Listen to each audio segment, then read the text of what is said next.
Good afternoon, everyone. I'm calling the meeting to order. Today is Tuesday, June 13th, 2017. This is a regular board meeting of the Board of Trustees. First, I'm going to take roll. Mrs. Rouse, I am here. Mrs. Miller? Here. Mr. Cunningham? Here.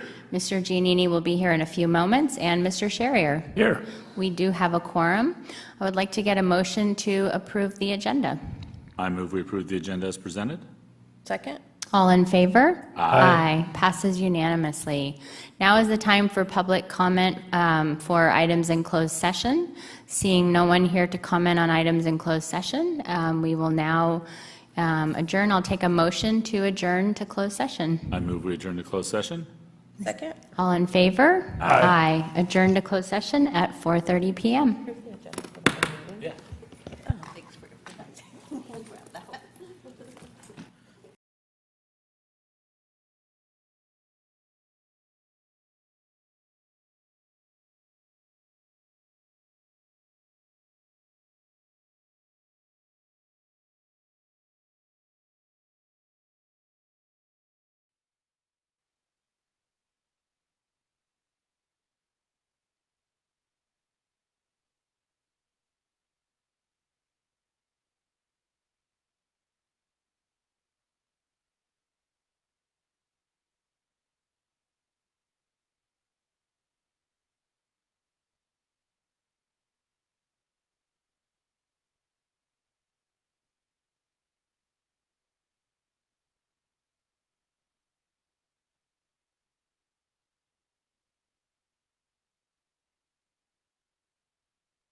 Okay.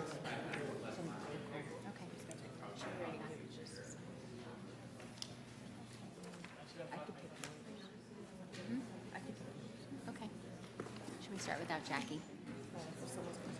I'll take notes. Okay. Okay. She can always get it from the video, yeah.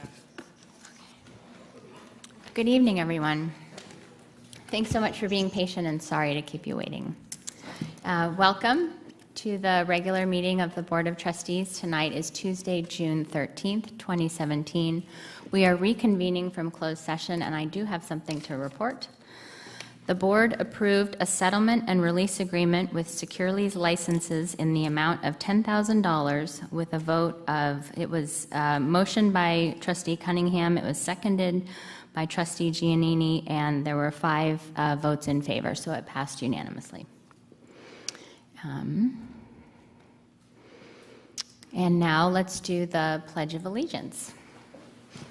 And actually, we do have a student, it looks like, in the audience. Would you like to come up and lead us in the Pledge of Allegiance, please? Okay, thank you. Go right to the microphone, please. Thank you. Okay. I pledge allegiance to the flag of the United States of America and to the republic for which it stands, one nation under God, indivisible, with liberty and justice for all. Great job. Thank you so much. And now we will have our district mission statement. Our student representative who normally reads this is not here, but it looks like Trustee Miller will read our mission statement. Our mission is to ensure that all students become lifelong learners by providing them with a rigorous and relevant education that builds resilience and prepares them for college, university, or service to our country and for success in the global economy. Thank you. And now I wanted to take a minute. I'm actually going to pass this over to Trustee Cunningham. I wanted to ask him to do a dedication for our meeting. Yeah, this evening we would like, as a board, to dedicate this meeting in memory of Officer Gill. Anyone who's at the high school for any length of time had some interaction with OG. Students, I mean, the one thing about Gill that you knew is that he cared about kids, and he was tough. He didn't put up with much from them, but you know, he was such a great role model for our students. Kids got into the forensic, not because they wanted to go into forensics. They got into forensics because of Officer Gill, and he battled 6 very long years, and yeah, he succumbed to his cancer just a little over a week ago, and so we'd like to dedicate this meeting to him and just take a moment of silence in his memory.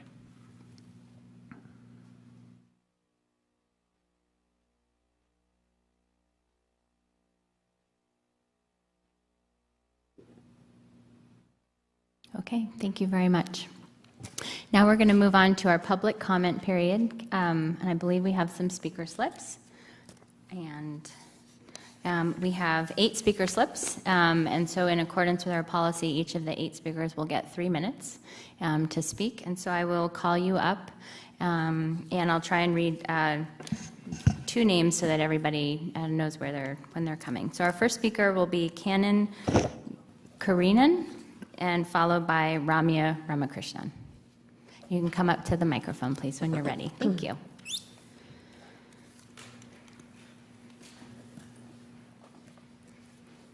Can I start? Yes, please. Okay. Respected trustees, thank you for giving me an opportunity to come and talk to you. It's been a few weeks since we all met. The last meeting was too much crowd, probably half the time. So today we hopefully will have much more patient, relaxed opportunity to talk. So we are here to really follow up from last meeting where we all actually had a very hard decision in front of us about what do we do for the second high school? Do we actually pick the size property or not? And then finally, the conclusion was we did not pick the size property. So while everybody felt that that's the right decision, we also at the same time felt that, okay, now 2 more years passed and now what do we do next, right? So a lot of time lost. At least that's the impression that everybody got. So I really hope from this point onwards, we really piggyback off our learning that we have had in the last 2 years. And then we actually would like to make specific requests about including the community and potentially actually see how the community can come together to help you guys. This is not an easy problem to solve. We all get it. It's a very, very difficult problem to solve, and I'm sure you all have spent a lot of time talking and thinking about how best to move towards the next second high school.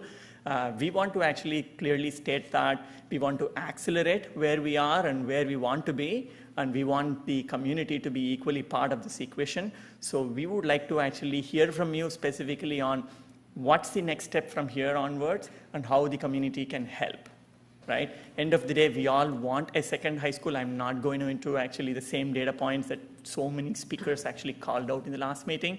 I think it's a given that we acknowledge that the district is overcrowded with students, to stay true to our mission statement, and we want to actually make a big dent to the global economy, not just US or even the local, right? So we want to think big. If we want to really think big students who are going to be the future of America and for the entire world, we really do need to give them the support and encouragement and the facility that they deserve to actually go prepare themselves to meet the outside world with confidence and make a difference. So we want to actually give you guys the helping hand where you think the public can come and help. We are here to support you, but the number one ask is let's accelerate. Let's not take another 2 more years to evaluate further options and then conclude that we can't actually go with it and we need to actually start from scratch. So please let us help you. And we all trust you, trustees, to do the right thing and keep the students and the Dublin's future interest in your mind. Thank you very much. Thank you. Now we have Ramya Ramakrishnan, followed by Jeff Gable. Okay. Good evening, Dr. Boozer, Dr. Gonzalez, and school board members. Thank you for the opportunity to speak tonight. And a big thank you for the majority no vote on ZEIS. We really appreciate it. We are very glad that it did not go through. So I want to say thanks for that. I'm here tonight because I would like to ask 4 questions to the school board. A couple of them are questions, but I want to also raise a couple of points. And I feel that these are some very important questions that many parents in the community have been asking for a while, and we have not received the answers, or things are still not clear. So my first question is, why has the school board not prioritized projects? And why is there no fixed budget allocation? We know funds are limited, and so shouldn't this be the first logical thing for the board to do? To go through priorities and say, okay, this is our top priority, we are going to allocate this much, and that's it. Because the measurage allocation for the second high school still seems, it seems to have decreased over time, and we still don't know how much the school board is planning to allocate. So this is something we've all been wondering about, and we're hearing different numbers. So it's very confusing, and we would like some clarity on that. The second point I want to make is, to make good progress on the second high school, we need a special task force comprising of school board, city council, and selected community members. And this will make sure that things move in a timely manner, and we need to vet the sites that have been shortlisted and look at them again from a fresh perspective.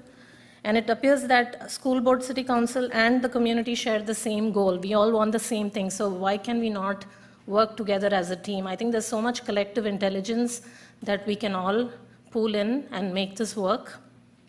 So I really think to brainstorm and solve the issues one by one, we really need the special task force, including school board, city council, and the community. So this will also greatly, I think, reduce the misunderstanding and kind of, provided some much needed answers, because there are times when, we tend to speculate based on what we know, and this will help, this will help the community in understanding some of the issues you are facing. So the third point is, we would like the district to not engage Terra Realty and use their services anymore. We were very disappointed and unhappy with their presentation. During the special meeting we had, we thought there were a lot of flaws, and they omitted a lot of data and a lot of facts that were actually pointed out by a school board member. So from what we saw and heard the other night, We have good reason to believe that they are not well suited to represent the community's best I'm interests. sorry, your time is up. I'm sorry. Okay, thank you. I'm sorry. Thank you. Next, we have Jeff Gable, followed by Paran Varma.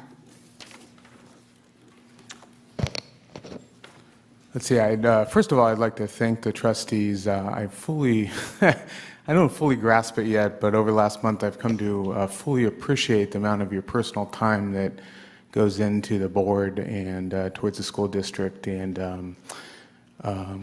I just want to thank you for that, because it is a lot of time. And even obviously the time on the second high school is a lot of time. I'd like to thank Dr. Boozer and the district staff for all the time they've spent so far on that as well. I just want to let you know I appreciate that, because it is an extreme time commitment.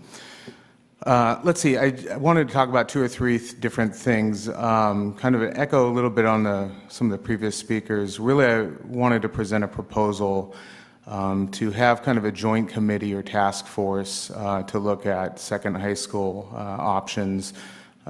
Would be comprised of board members, district staff, a consultant, and 2 or 3 community members. I think the buy-in from the community is extremely important, and I think the community members could help actually sell this with the community, whatever's decided, or at least bring the community into it. And that's from the beginning of that process through the end, and even thought of maybe it's the community members that get up and actually do the presentation, right? Let's see, there was a few parents that met with the mayor over the weekend. I just wanted to let you know he was publicly said in front of them that he was open, would be welcome a discussion from the school board about Fallon Sports Park. It was not an ideal location for the city, but he was definitely open to it and said, hey, sometimes when you've got a really hard problem, you need to look at options that aren't ideal. He realizes the issue that we have. The other thing is the Chint property changed hands at the end of May. There's some things changing. We do, obviously you don't have time for a super long process, but again, bringing those folks together. A couple other things I wanted to mention. The cost, I don't know the answer to this, but the cost of building schools and the construction costs have been kind of discussed in the community quite a bit over the last couple of weeks, and there's a concern that the cost that Dublin pays is a lot higher than other districts. I don't know if that's true or not, to be honest. But I don't know if you've looked at benchmarking with other districts. Maybe you have, and that's great. Value engineering possibilities, or would consider even hiring a consultant to get the school construction costs down and looking at creative ways to make that happen. So obviously, I don't know all the details of the procurement process and everything that goes into school construction, but just a thought there. The last thing I'll say is, should the trustees be interested in having the community go with them to Sacramento at any time to try to fight for some of the funding that's owed from Amador and other places, we'd be more than willing to do that. So thank you. Thank you. Now we have Paran Varma, followed by Jeanette Herdman. Hi, good evening, everyone. This is Pavan Verma. And first of all, I would like to thank board members to let us share our feelings and thoughts in front of board members. And we are thankful that you're allowing us to share not only our feelings, but as well as our findings, what we are finding and our analysis done with you. So we have some questions about like selection of the second high school site, and what we residents feel that there is a need of a joint action committee. That joint action committee should comprise of board members, school board members, residents, and the city council. And this committee is going to finalize the site, and they have to finalize, okay, which site is proper for the kids who are living in Dublin. So what we learned from the previous lesson that sometimes the decision made by board members may not be suitable may not be acceptable to the residents, like the Zeiss site. Now, my second point is, as far as funds management is concerned, we strongly feel that the Measure H funds are to be reserved for comprehensive second high school only. These funds should not be diverted to any other school. It should be just reserved for second high school only. And we want board members to listen to the masses' request for the need of second high school and acknowledge the overcrowding of the schools. Thank you. Thank you. Now we have Jeanette Herdman, followed by Manas Lenka. Hello, thanks for listening to me today. I am a teacher and a parent in this district, and it's a pleasure to talk to you today. I've been trying to think of solutions for the overcrowding that we're currently facing right now and what to do about it at second high school. So I have kind of an out-of-the-box idea. So, number one, maybe each of the current elementary schools absorb a sixth grade, so then in effect becoming first or K through sixth grade, and that would require ideally no more portables, but making actually brick and mortar buildings and like putting some investment into each of that. Maybe going onto the existing fields that currently, like at Green, I'll speak for Green, there's a lot of gophers on the fields, so we're not actually using the fields so much as I'd like them to be used ideally, but if we could use that space for maybe making more buildings to absorb a sixth grade. Okay, so maybe if we could do that for all the schools for elementary. And then for the new Jordan Ranch School, what about making it a 7th and 8th grade, like junior high? So then it would be smaller and maybe going in that route. And then Fallon becoming the high school. Which is would require probably more building on all of those places. I don't know if it's feasible. It's kind of just a thought, just something to think about, and like using our existing buildings and just building upon that. And no more portables, please, because we're already absorbed. We're already overcrowded, as I was saying. So if we could invest some more money into making these schools solid schools. So those are just a thought. Thank you. Thank you. Thank you very much. Now we have Manas Lenka, followed by Jean Josie.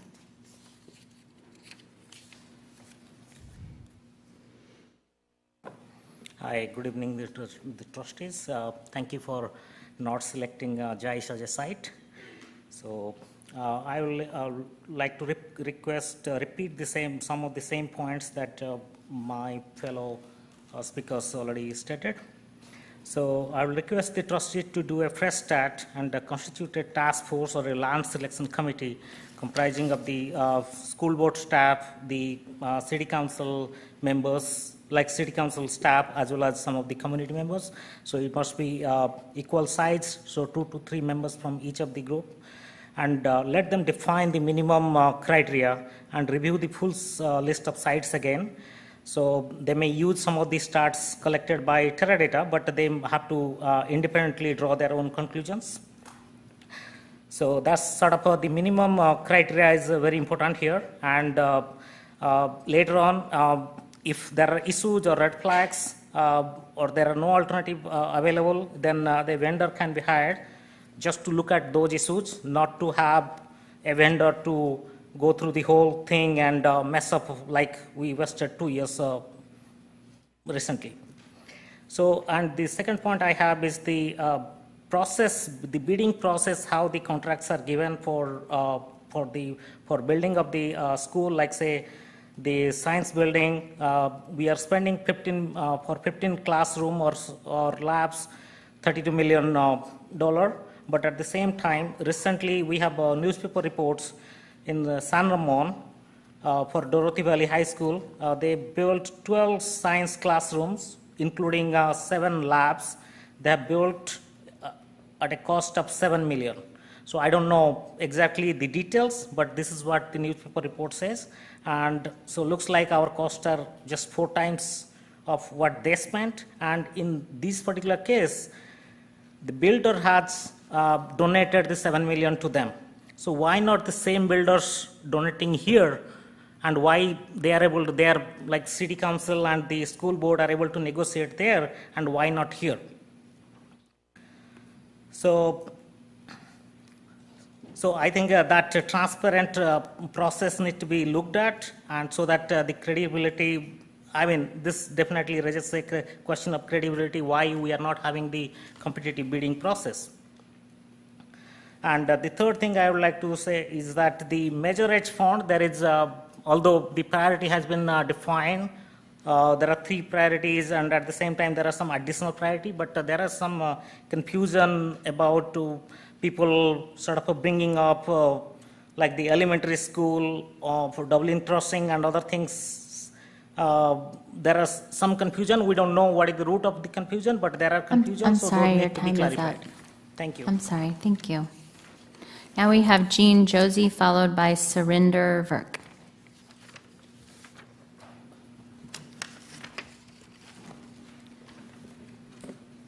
Good evening. I was surprised to see no agenda item tonight on next steps for the high school. I understand that continued discussions or possible negotiations were held in closed session today, and the board is reluctant to discuss these negotiations because you don't want to tip your hand to those on the other side of the negotiating table. But at this point, with the limited options available and the amount of press coverage, it seems as if the cards are pretty well on the table, and it would be a good idea to have an update.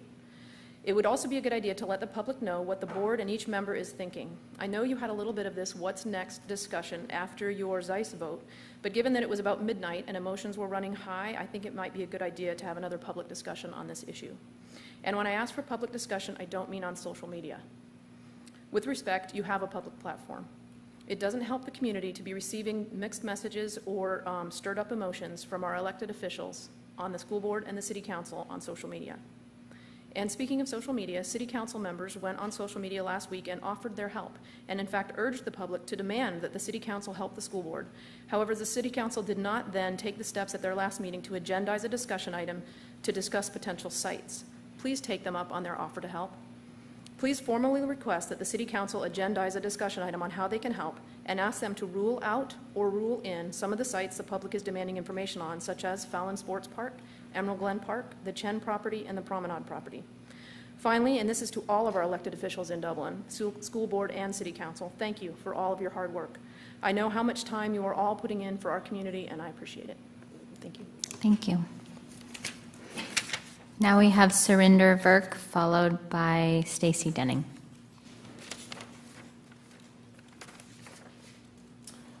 Thank you, trustees and staff, for taking our comments, and thanks for everyone, students and teachers showing up in the audience. So obviously a lot of interest on the topics that we have today. I have a couple of things.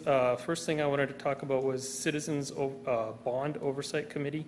So I think the website might need to be updated. It says that the next scheduled meeting is April 26th. Obviously that's gone past. So, and I looked at the minutes and it talked about a potential August 2017 meeting. And I don't know when the date for that is or what's going on there. So obviously I'm interested and would like to attend that if we could update the webpage. And lastly, I wasn't sure if that oversight committee was overseeing Measure E and Measure H. Measure H is my second point. I remember voting for Measure H I remember debating with my wife back and forth, hey, there's a $250 million, it's a large amount, but it's for a second high school. That to me was a driving factor in my vote for.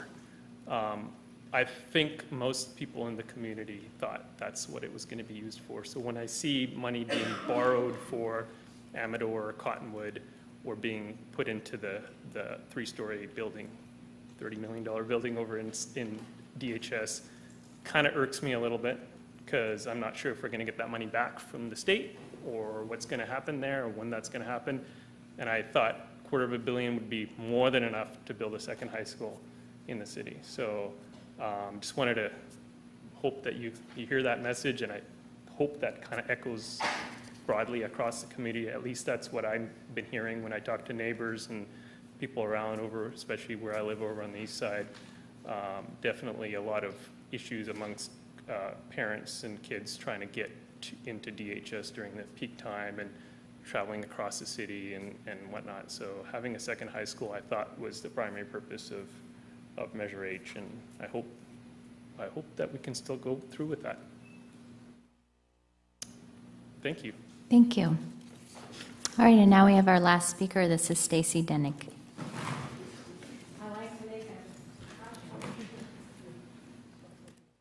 Good evening, everybody. Good evening, Dublin residents. First, I'd just like to say thank you. For 523 was not an easy night. It was a very long night for everybody, but just thank you for that. Thank you for sitting there. The bad part is you're in the hot seat now for decisions that were made 2 decades ago, before I was even, okay, I was thought of then, but in my figment, I'd like to think I wasn't thought of 20 years ago, but thank you. It's not easy, it's hard to be where you are. I just wanted to let you know, like my fellow residents, that I agree with what they've said. There's a lot of options. We want to help. Also, the We Are Dublin t-shirts. After our school board meeting on the 23rd, I got to thinking, I love words and I like to play around, so I got on Nextdoor and I said, Dublin is one zip code, 94568. West Dublin and East Dublin makes up Dublin. Core math equation, West plus East equals Dublin. W plus E equals we. We are Dublin. So I had these shirts made, and it's to bring together the community. Everybody's like, there's a rift between the community. I moved here 3 years ago. I didn't know there was a rift existed. So in my mind and in the mind of my daughter that I'm teaching, there is no rift. We're all people with one goal, and that's, can we all just get along and can we all play nice in the sandbox? So obviously with the second high school is crucial. But the other thing that I wanted to say, thank you for bringing our community together. I know you've probably seen a lot about the protests, and just to clarify, because there's a lot of why are they protesting and why aren't they? So there's only 3 ways we get money right now. The residents, which just like Dave said, we all thought Measure H was our answer. We get it from the state, and like Dan Cunningham brought up at the meeting last time, the state's saying, sorry, no more. And the third one is from the developers. So I don't know if you even know the answer, if that's even possible, but that's what those protests, and they are the peaceful protests. There's not one thing said about our teachers, not one thing said about the schools. Yes, they're overcrowded, but all the signs are for the builders. So just to clarify for you guys that that's what we're trying to help make a statement with the builders and developers that, look, you are in Dublin, premier property in the East Bay. You need to pay for it. So whatever negotiations were made before, they don't necessarily apply for right now. So I'm not sure if that's the possible or if that's even feasible. And if it isn't, please let us know so we stop. But if it is, please say keep going. We have a couple people that are literally talking with the developers, but only 1 or 2, basically to say, we want to make this right for everybody. You can't just come here and not think of our kids. That's the issue. I have 8 seconds. This is my daughter, Savannah. She's why I'm here right now. I teach her, she has words. They help people or they hurt people. I want to use my words to help people. And I teach her the same thing, because words can be hurtful or they can be helpful. I'm sorry, your time is up. Thank you. Okay. Thank you. All right, that concludes our public comment period. Thank you to those who came to speak. And now we'll move on to the Board of Trustees report. And we'll start with Mr. Sherrier. Yes, hi. Let's see, it's been a couple of weeks since we met. I did attend the Cole promotion. That was a wonderful event. Heard a couple of people in grade 5 speak, and they were quite good at it. It was kind of amazing. I wasn't able to make either one of the high school graduations, unfortunately, because of some issues. But I did attend the facilities meeting last week. Lots going on this summer to meet the growth we have for the fall, especially at Murray. And things are moving along also at the new school at Cottonwood Creek. Thank you. All right, thank you, Mr. Giannini. Nothing to report. Okay, Mr. Cunningham. I just want to report out that, like the rest of us, or most of the rest of us, we attended both Valley High School's graduation and Dublin High School's graduation, and I want to thank the staffs of both those schools. They did a great job. I see Ms. Burns is in the audience, and I think that was a record-setting fast graduation. An hour, 25 minutes, that was incredible. But it was the students were fantastic, and very proud of all they accomplished, so thank you. All right, Mrs. Miller. Yeah, I attended the CSEA spring dinner with Dr. Boozer, which was really great. It's a dinner that the classified staff put on, kind of like a bonding thing, and have great raffle prizes, and got my baby fix there with Kiyoki's son, which was really nice. Also attended our retiree event and our event where we honor teachers who have been here 20 years and 30 years and maybe even 40 years. I can't remember, but lots and lots of years. And we had a huge group of people, but it was extra special because we got to acknowledge Shelley Fisher, who was there and has retired and has really helped keep this district together for a very long time. Like Dan said, attended a lot of the promotions and graduations, went to Greene and Fallon Middle Schools and Murray's and Valley High Schools and Dublin High School, which was especially great for me this year. I had a graduating senior, so it was really fun. Also, our SELPA group is hiring. We did interviews. We did our first round of interviews for senior director, and they're continuing this week. And finally did attend the facilities meeting, and today I was at DHS and saw the demolition of the last old building on campus, so it's totally gutted and almost gone, and that's kind of exciting. And that concludes my report. Okay, thank you. My report, I attended a couple of the graduations, Valley High School, Dublin Elementary, and Wells Middle School. And I just love this time of year where we get to see the families so happy and so proud of their kids, so proud of their students, and take a moment to reflect on, you know, the reason these families are happy and the reason these students are successful is because of our teachers and our staff and the people who work each and every day to support these students. And I'm really grateful for all the work that they do throughout the year. You know, our community supports them as well, and of course the administration, but I think it is a time to really highlight the work that happens in the classroom, as well as the learning that happens outside of the classroom. So I just want to take a moment to thank the teachers for a successful year, and everybody. And I really enjoyed the ceremonies. You know, they were different, a little bit different from each other, and I like how, you know, the schools have the opportunity to really express the kind of ceremony that their students and families are looking for. And it was just a wonderful week to celebrate the success of the district. And that concludes my report. And now I'm going to ask the associations if they have a report.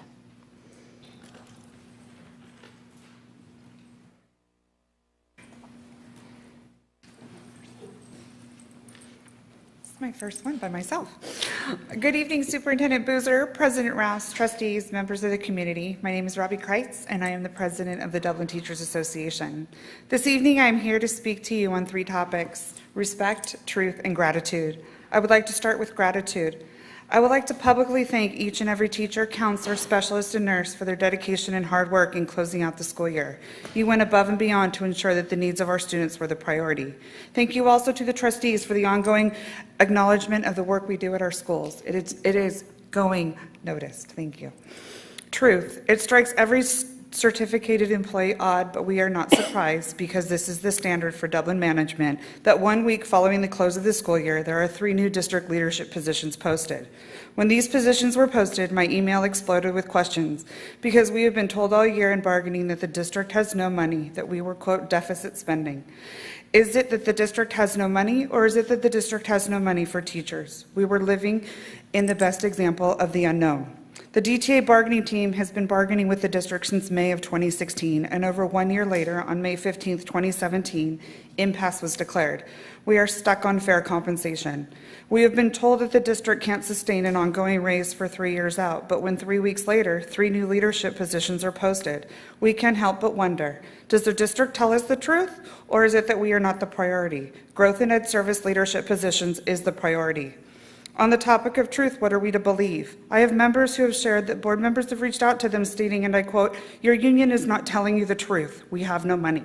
I would like to clear up any misunderstanding. This is personal. The numbers we have come directly from the data shared by the district. If there is something else we are to refer to, we welcome any new documentation. What are we to believe? Our summer collaboration opportunities have been changed. Now we need a babysitter so that we are monitored by site admin. Do you require the same of site administrators who work from home? What are your priorities and what is the truth? Respect. Dublin has experienced a year of transition with changes in leadership, and that has been used as the reason for teachers to be patient when we have questions. I would gladly share a list of emails sent to administrators at all levels and have yet to be responded to. Why is it that we are not provided the common courtesy of a response from district leadership or site admin? The district thought it's so important for teachers to respond that we have established protocol for teacher response to parent emails, yet the same respect is not applied as a collective to district and site administration. Why is it that programs we dedicate time and energy to, such as AVID, are under the microscope? Why is it that that certain departments question teachers who are following established procedures, such as prep teachers setting up a prep schedule? It is sad that the district prides itself on being a PLC district to have alienated the professionals in less than a year. It is sad that in the 18 years I've worked here, I hear that there are teachers who have gone into summer without any knowledge of their assignment. That is a first. It is sad that one of my teachers, who is not paid in the summer, was told that they are moving classrooms after the school year was closed out and must return to pack up their belongings. Teachers are united in our desire to achieve fair compensation and in our desire to be treated as professionals. We are professionalism, and to have our professionalism questioned is insulting. Morale is low, yet we are professionals. We are dedicated, and we always put the needs of our students above all. DTA members have students at the center of what we do. That is why we are working to retain the best. Thank you. Thank you. I understand we don't have a report from CSEA, so we'll go on to superintendent's report. Great, thank you very much. Well, I just want to say, everyone, just congratulations and thank you for a very well-done year. As the schools wrapped up, I thought they all did a fantastic job. Very honored to get to experience all the promotions and graduation ceremonies for the first time here, and I was just extremely proud of all of our schools. They had a great year and did a great job by all of our kids and families. So thank you very much to all of our teachers and staff and leadership for all their hard work for an excellent year. So that was a very exciting event to get to see it all close. So thank you all very much for that. I also wanted to take a moment to get to introduce one of our newest members of our leadership team.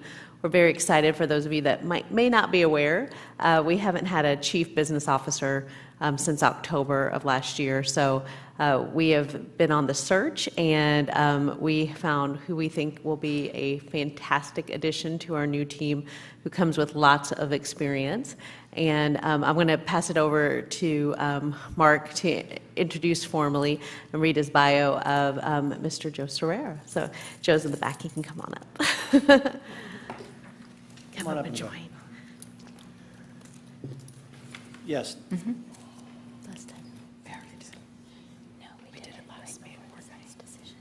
Might have to go this route. I think we're out of batteries. So this is a little bit atypical in terms of sequence. Because Joe was unavailable, he had his own obligations in his prior district when we actually brought him to the board for approval and approval of his contract. So for those of you that regularly attend board meetings, this may seem a little bit like deja vu all over again, as Yogi Berra once said.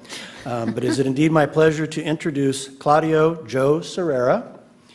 Mr. Serrera has more than 20 years of school business experience. Prior to education, Joe served as a certified public accountant, CPA, in the private sector after earning a bachelor's degree in accounting. Mr. Serrera has been with the Orange Unified School District his entire career, beginning as an account supervisor, a director-level position, and for the last 6 years as the Assistant Superintendent of Business Services and CBO, or Chief Business Official. He has managed a budget in excess of $300 million in a district serving more than 30,000 students. In addition, he has overseen bond programs similar in scope to those here in Dublin Unified. As the background information indicates, the search was extensive. We actually used a consulting firm, School Services, and they said that we had the strongest applicant pool of any search that they've conducted in recent memory. And Mr. Serrera is highly regarded as a CBO, and we feel we are very fortunate to have secured his services. Mr. Serrera.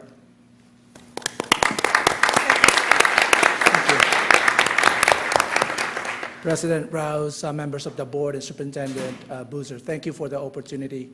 And I'm looking forward to working for the board and the superintendent and the community in tackling all these issues that I have seen through the papers.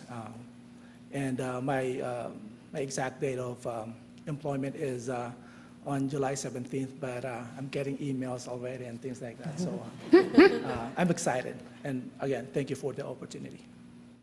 Great, thank you so much. We thought we'd take a picture and give you one of the very coveted Dublin Unified green pencils.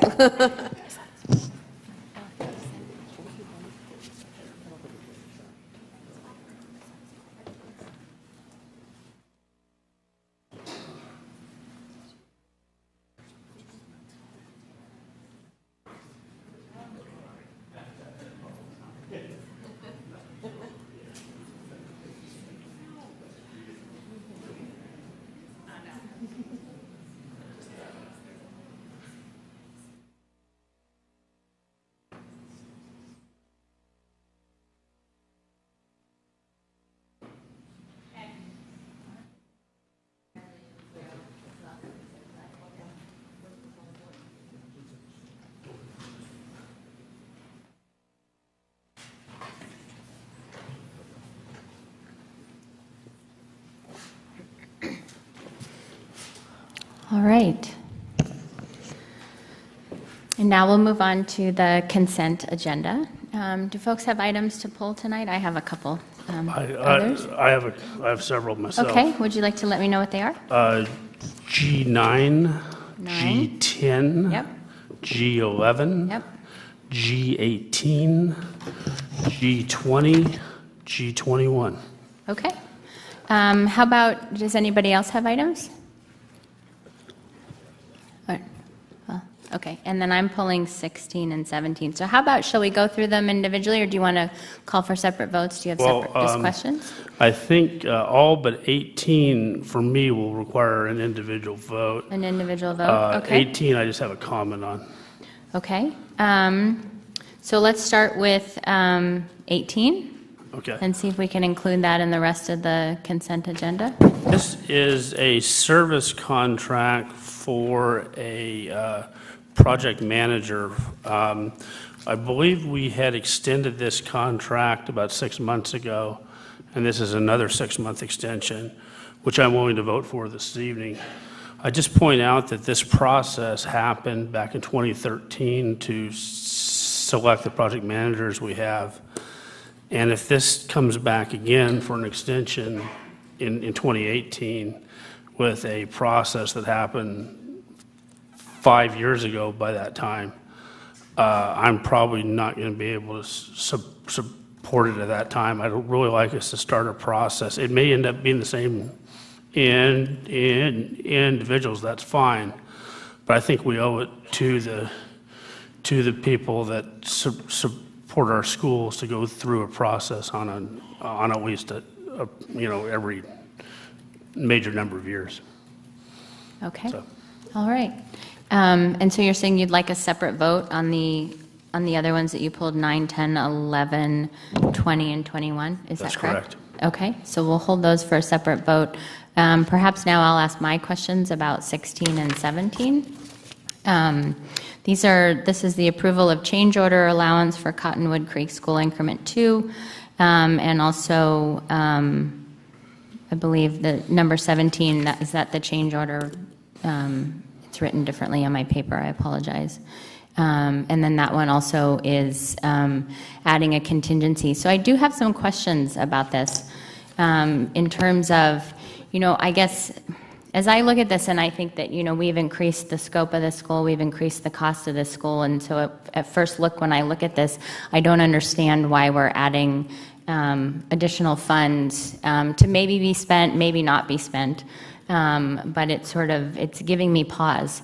And so I'm wondering, I guess, what's the implication if we don't add this contingency fee? I don't really understand. I don't know who I should be looking at right now. If I could comment on that, having managed a lot of construction projects in my life, normally when you get a contract approved by some sort of governing agency, there is an included contingency because things always come up during construction that are routine and it just has to happen. A 5%, I believe that's what it is here, maybe it was 10. It's 5 for both, and they're different amounts because they're different contracts. Seems very reasonable amount as far as I'm concerned. So I just throw that out there. Okay. Now, so does this keep us within the original budget of the school, or does this mean, because this school has increased over time, so. I can have Kim speak to it, because I think the reason why now we're bringing this is a little bit change in practice, and maybe you can also speak to that, Kim. Sure, absolutely.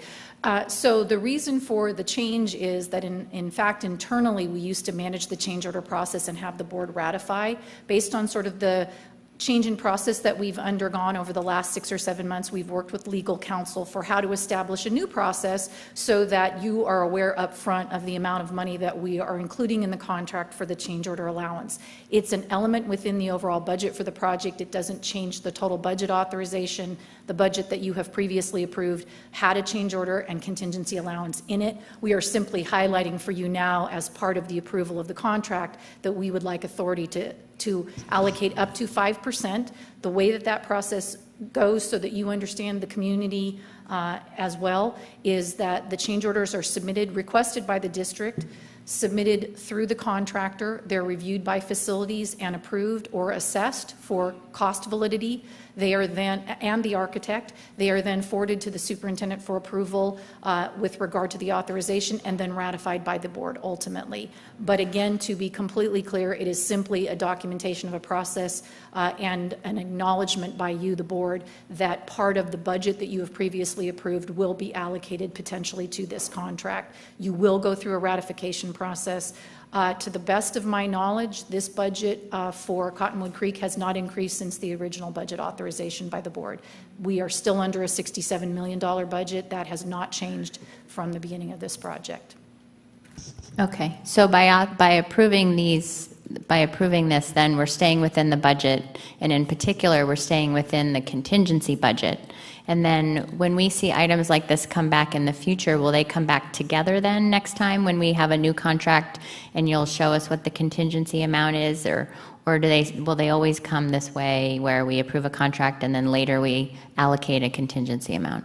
Based on the guidance from legal counsel, you will see contracts going forward that will have, if we're requesting it, an allocation for contingency, so that the biggest reason for this, and I think Mr. Sherry alluded to this, is so that we can keep the work moving forward. If every time we wanted to do a change in the contract that was necessary and you had to approve it, we would literally stop work, wait for you to approve it, and then move work forward. So the reason for this is to allow the work to move continuously and to have an appropriate approval process that you are aware of and that you understand the dollars associated with it. So it's really to allow for the workflow. It will continue through the very rigorous review and approval process that is in place now.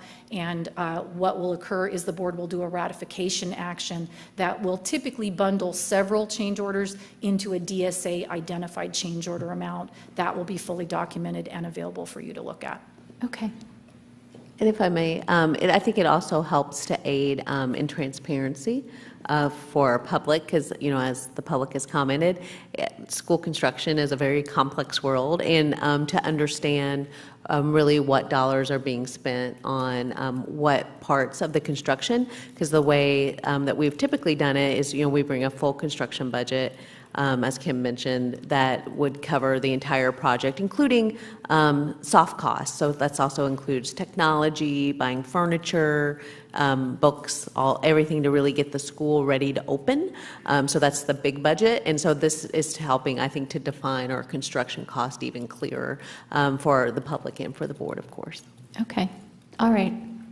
Thank you. If I could also, I apologize, if I could also clarify, the difference for the two items is increment 2 was awarded without a contingency identified because it was awarded during the time that this process was being developed. So that's the difference between the increment 2 catch-up, if you will, for the contingency associated with that contract.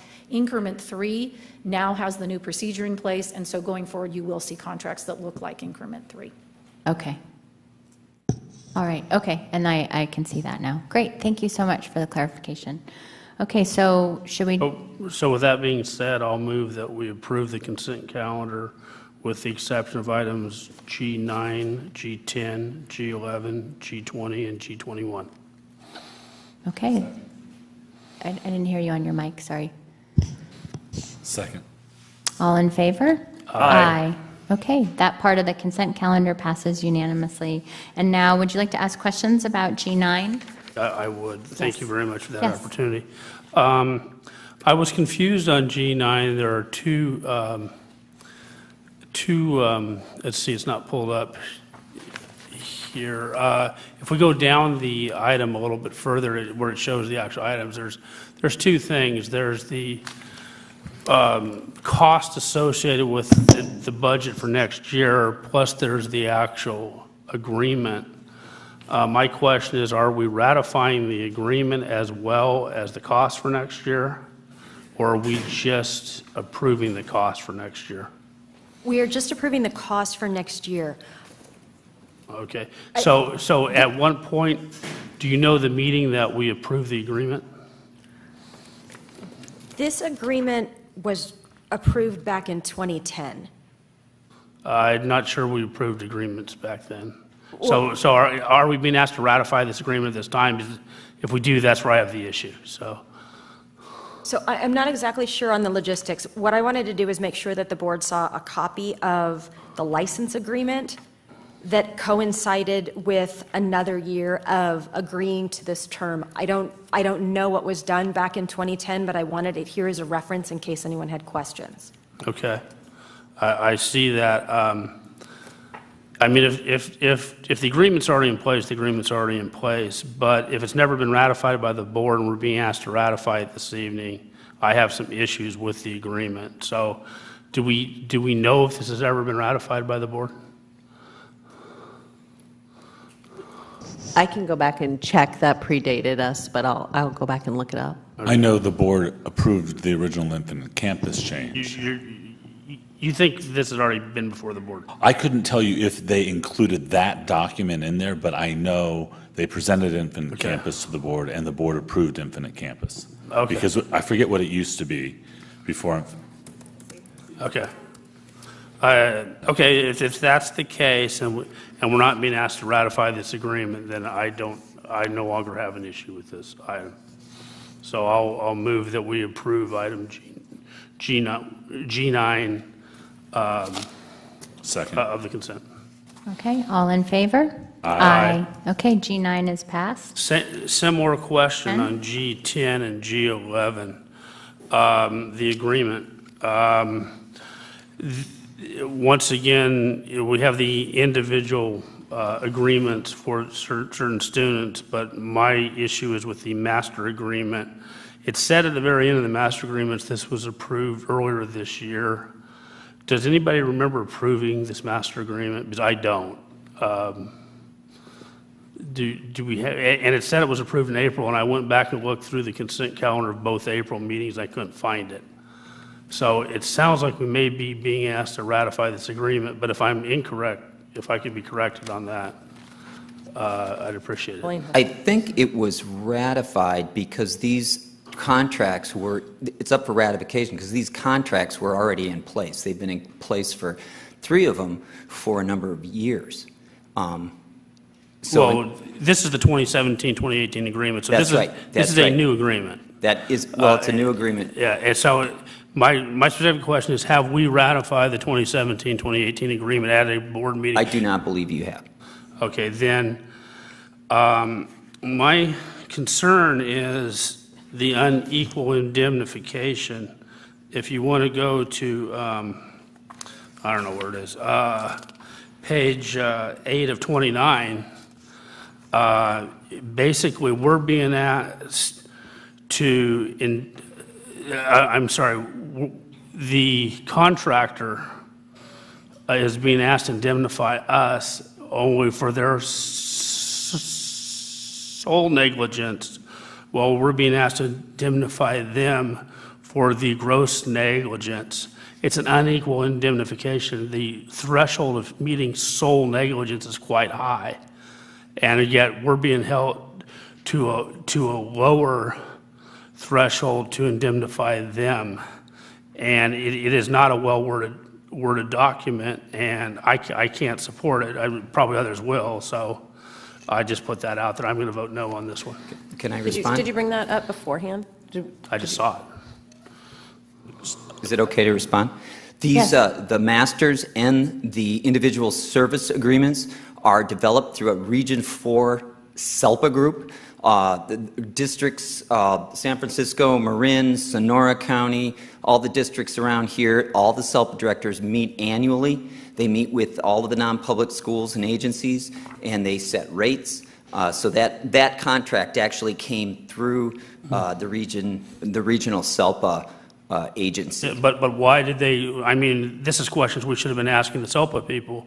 Why is it unequal indemnification? Because of our insurance coverage, because we have our own insurance coverage. I mean... You know, I can look into those. I can look into And that. I would just like to say, just to hold up, and not that I want you to stop, but I really would appreciate it if you would read these beforehand and get the questions in ahead of time so that they have time to come I up called with- Dr. Boozer earlier. You did? Okay, Yeah. so, because I think it's hard to answer on the spot. And I would understand. refer to my SELPA colleagues. You know, I know that we've had legal insure these contracts. You know, we can always change, you know, we can try to change, but once again, they represent the work of a number of districts in this Northern California. Okay. I have exactly the same comment on G11, so I would have trouble supporting both of these for that reason until we can work that out. All right, well, I'll move we approve G11 and G10. Is there a second? If there's no second, then it dies, and then I'll ask another You question. just bring some valid points I'd like to know a little bit more about. So what happens if we don't approve these tonight? What happens to our students? We'll be back next month. We'll be back, you know, this, once again, it's So kind there's of, no fallout. it's a workflow issue. We like to have these contracts in place by the first day of school. So there's you no know, fallout if we wait 2 weeks and bring it back to the next meeting? That should be okay. That should be okay. Do you think during that time, then you could take a look at and address the questions that Mr. Sherrier has raised? I will certainly do my very best. I'm not a contract expert or a tort, you know, expert at all, but I will certainly consult with my SELPA colleagues, and if you give me the questions, I will do my best to vet the answers. Is it primarily the unequal component? Yeah. If the language was to be equalized? Yeah, you'd be comfortable well, with that? I would think they should both remove the sole and the gross and just say negligence, and everybody'd be happy. Okay, we can pursue that. Okay. Okay, so how about then we table them? Well, they just die. It They just can bring them died. back. Okay, it died, so we don't need to do anything. Nope, We don't they're table. dead. Okay. Do you have direction on what questions to address in the next time I period? will follow up and make sure I clearly understand. Thank you very much. Okay, thank you. All right. And now, Yes, a couple others. 20 and 21. They're slightly different on G20. I don't know if you can pull up the agreement, but on page 3 of the agreement under insurance, this is very oddly worded. It says that the student must get their own insurance, and yet a student isn't necessarily a signature to this agreement. And yet in the other one that's for another university, the university is providing the insurance. This seems kind of a haphazard way.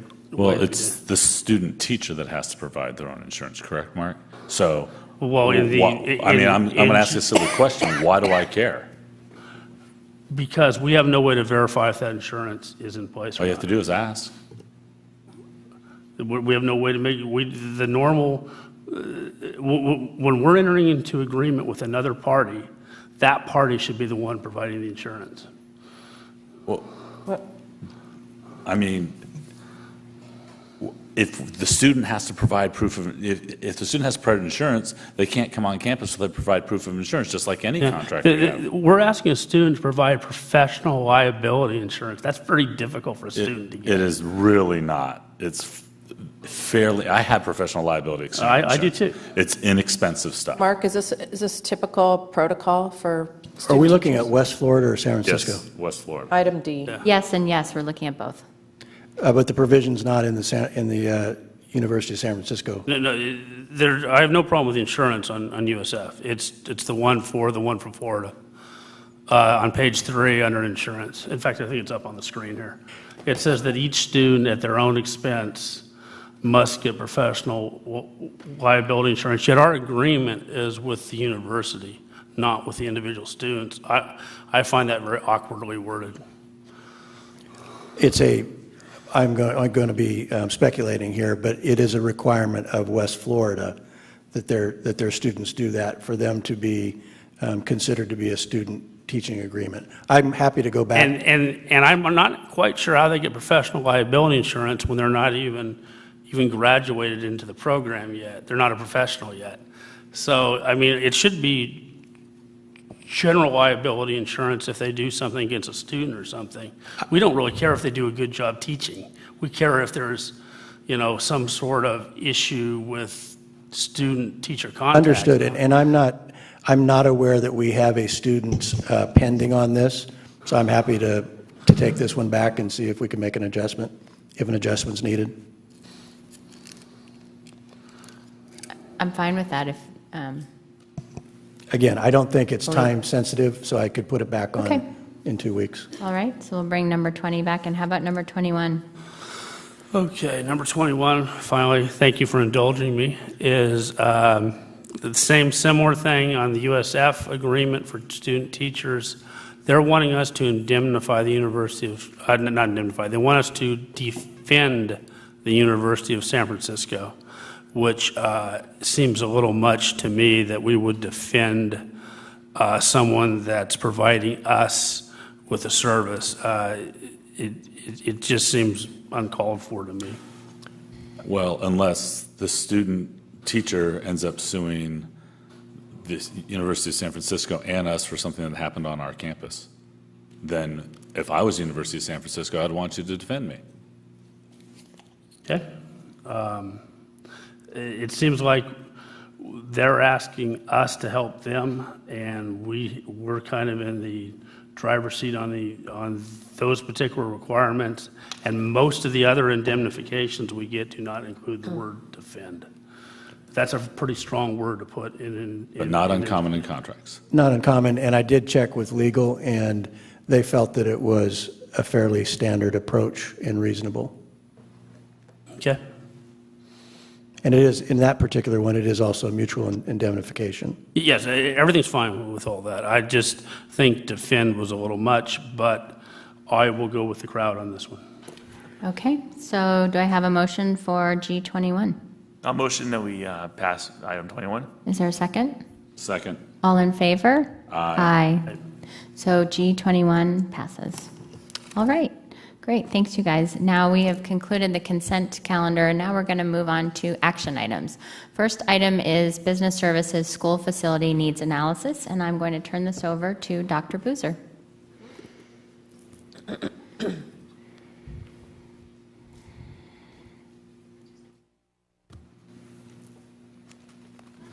Sorry, 1 second. We are going to start off with the presentation of our school facilities needs analysis. So we'll turn it over, and this will kind of go over the report that Kaplan Group of Public Finance created for us to kind of explain our SFNA, or school facilities needs analysis. Thank you, Dr. Boozer. Good evening, Board President Rouse, Board of Trustees. My name is Doug Floyd. I'm with the firm Koppel and Gruber Public Finance. We assisted the school district with the preparation of the 2017 School Facilities Needs Analysis, which justifies the imposition and levy of alternative school fees, which are also known as Level 2 and Level 3 fees.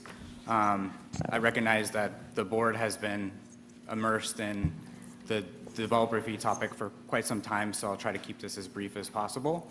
The aim of the presentation is to provide first an overview of the alternative school fees, the process for adopting those fees, how we justify the level at which the fees are imposed, and then also to provide some highlights, year-over-year comparisons between the 2016 and the proposed analysis. So, I'm guessing this is the next. How do I make this bigger? Is there a way to make this? Okay, I think you can see the bottom. So as I mentioned, these alternative school fees apply to only new residential development, has no impact on existing housing. The idea is that new development generates additional students create the need for additional facilities. And the purpose of the fees is to partially offset those impacts on the school facilities by providing a revenue stream to the district to provide for facilities. When SB 50 was enacted, that's Senate Bill 50 was enacted in 1998, that created this program. It created two tier levels, as I mentioned, the level 2 fee and the level 3 fee. The level 2 fee was intended at that time to represent 50% of facilities costs, and it applies when the state has bond proceeds and is apportioning, making apportionments for new construction funding. Level 3 is intended to provide 100% of facilities costs and applies if the state is no longer providing apportionments for new construction. And in fact, last year, due in part to this district's efforts, level 3 was triggered for the first time. The fee amounts are based on a formula that's prescribed on their statutes, which I'll get into in further detail in subsequent slides. In order to levy school fee or alternative school fees, the district first has to meet 2 of 4 statutory requirements, and in fact, the district meets 2 of those. I'm not going to get into the details unless there's questions later. I think those are important to state for the community's purpose, if you don't mind, state the 4 criteria. Okay, certainly. And the 2 that we meet. So there's 4 criteria. The first is if a district has substantial enrollment in a multi-track year-round program. There's actually only, I think, 2 or 3 school districts in California that meet that requirement. The next criteria is if the district has placed a bond measure on the ballot in the last 4 years and received 50% plus 1 of the votes. In fact, the district had the Measure H approved last year, so it even goes past meeting that requirement. The third requirement is if the district has either 15% or 30%, in this district's case it's 50%, of their bonding capacity or their debt to bonding capacity ratio is over the 15% threshold. I'm aware that the district has currently gone for a bonding waiver to increase that bonding capacity percentage.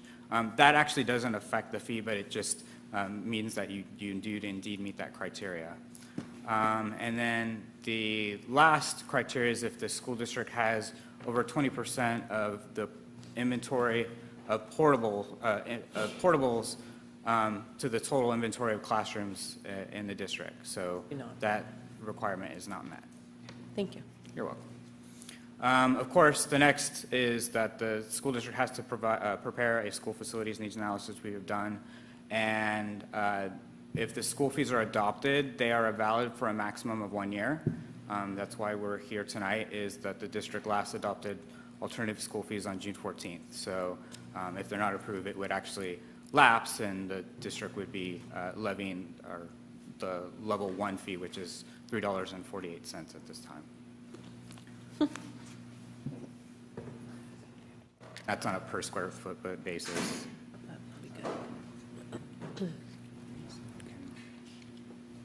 Okay, so the process for adopting the fees, and I just put when we started the process of preparing the 2017 SFNA, it's usually about a 3-month process, and as you can see, we started on March 15th. First step is really the data gathering process. We send a few requests to the district for data and information, as well as some other third parties. The next requirement is what we call an AB 1367 notification letter or 45-day letter. The purpose of that letter is to provide the city and the county or the local planning departments notification of the district's intent to prepare the school facilities needs analysis, and to also offer a meeting with the city or county to meet with them to discuss facilities matters. And in fact, the city of Dublin did accept the offer. In my career, it was only the second time a city or county has accepted the offer. Usually it's just a formality. And in fact, Dr. Boozer and I and the city met and I just took them through the SFNA process and some of the items that I'm discussing with you tonight. The next step is that the study itself has to be made in final form at least 30 days prior to a public hearing, which is tonight. And the district is also required to provide notice in a newspaper of general publication, just providing that the notice that there will be a public hearing held. That brings us to tonight's meeting. I should actually back up. We did also send out, as required by law, copies of the SFNA to the city and county planning departments for their review. And we also sent copies to at least a dozen or so developers or developer representatives so that they were informed of the SFNA and the fees that are justified therein. That brings us to tonight, which is the public hearing that must be held for consideration of the fees. And if they're adopted, then either tomorrow or actually it can be later this week, we would be required to notify the local planning departments of the change in fee. And that's usually done by a letter that's copied with the district. So the SFNA process, or the process of justifying the alternative school fees, are very much detailed in the report itself that's proposed before you. This slide gives a general outline or a flow chart of the significant determinations that are made or required through that formula. The first is that the district is required to make a projection of students over the next 5 years that are generated from new housing. And that's actually a result of two components.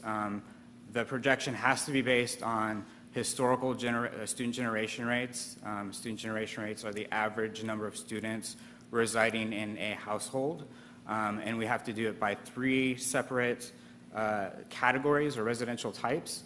The first is single-family detached, which is your normal detached home. SFNA is the single-family attached. That includes condos and townhomes type products, and multi-family housing, which are your market rate or apartment units. Once we establish those student generation rates, they're applied to a projection of units over the next 5 years. And we spend a lot of time working with the planning departments, especially in the city, in making those projections. Once we determine how the estimate of projected students, we then have to evaluate the need for housing for those students, and that's evaluating the existing facilities capacity at the district and looking at what the current enrollment is and seeing if there's available capacity to house those students. Once we establish how many unhoused students there are, then we have to determine the allowable, and I'll emphasize allowable, new facilities costs that can be attributed to those students. That comes in the form of what we call new construction grants that are established by the state. And you can also add into those costs estimates for site acquisition and site development, which is not to exceed 50% of those allowable costs. And let me point down why it's, there it goes. So once we determine those allowable new facilities costs, then we divide those by the projected square footage of housing anticipated over the next 5 years, and that results in the fee amount per square foot that can be charged by the district. So how does that look in the 2017 SFNA? So if we look, again, the first step is to establish those student generation rates. You see the different residential types, and they're also done by school level. So for a single-family dwelling unit, there'd be approximately on average 0.7353 students. For single-family attached, 0.3820, and for multifamily, 0.2273. And then the second step, again, is making a projection of housing over the next 5 years. We work closely with not only the city, but the district's demographer and coming up with those projections. You'll see that these units are then separated out by what we call mitigated projected units versus unmitigated. That is due to the fact that the district has entered into separate agreements with certain developers or certain communities whereby they would not have to pay the developer fees, but they'd have to pay some other form of mitigation, whether that's donating land or a certain fixed dollar amount that is determined through those negotiated efforts. So what we can consider are only those units that are what we call unmitigated or subject to the fees. Those are then multiplied by the applicable student generation rates, and as you can see, we get here a 5-year student enrollment projection of 976 students.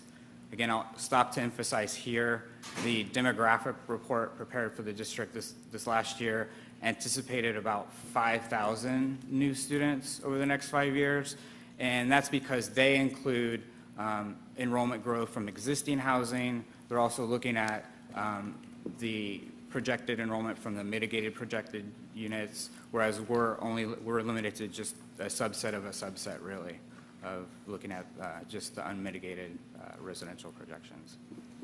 Okay. Do you want me to wait till the end? No. Quick question. Go Just a ahead. quick question Yeah, on sure. mitigated units. So if we didn't have mitigation agreements, then all of those units would have been included in this count, and it would have made our developer fees higher, yes? Not necessarily. So if you think about the number of units in the formula, really we're taking the number of units and we're using those to multiply by a student generation rate and then assigning cost to them. But the final part of that calculation is looking at average size unit, or the number of those same units, and multiplying those by the average square footage per unit. So if you think about it in a formula, their total units are included in the denominator and the numerator of the equation, so they actually cancel each other out. So you can have a lot of units or a few units, and it really doesn't necessarily make a huge difference in the fee level. Okay. It's confusing, but what you're saying is that even though we have mitigated units, and it could be a lot of them, like, Yeah. 2,000 of them, let's say, that generates a certain amount of students, it is not impacting negatively the fee that we are coming up with through this SFNA. No, not necessarily. And let me try to maybe give another example. If you have 100 units and you're multiplied by, say, 0.5 of a student generation rate, and then we assigned a cost to it, you're also dividing that part of the cost by 100 units times whatever the average square footage is for those units, so say 1,000. So in the equation, it's just 100 divided by 100, really, so it cancels each other out, so it doesn't. Shut up. Math. He's looking at me. I got it. Kind of. If you would like, I can give the algebra lesson after. Okay. It's okay. You answered the question. Okay. So. All right. Okay. Where was I? Okay. I think next slide.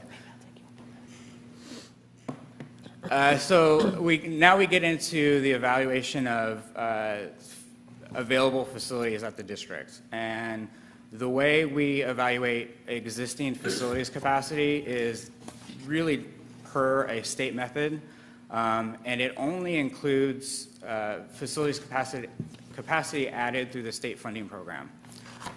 So it doesn't include certain portables.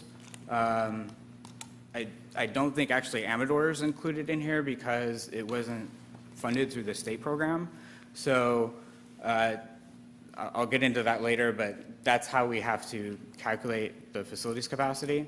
And then we evaluate that against the fall 2016 enrollment to see if there's either excess or deficit capacity available. Can I ask you a clarifying Sure. question? You said Amador is not included, it wasn't funded by the state program. What do you mean? Yeah, What are you talking about? So there's, in one of the appendices of the SFNA, it shows how we come up with that capacity, and it's based on what we call an SAB 50-02 form, which back when the district first applied for eligibility, you have to figure out what the capacity is at that point. And then for each school district or school site that is funded through the school facilities program, there's a certain eligible amount that can be added to that capacity number.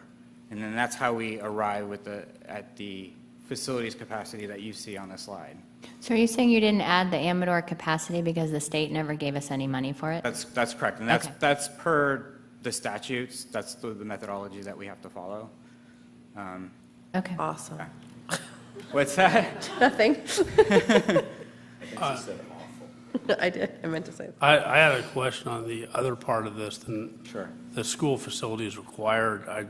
In your report, you said the high school capacity is 2,000, which you show on the screen here as well.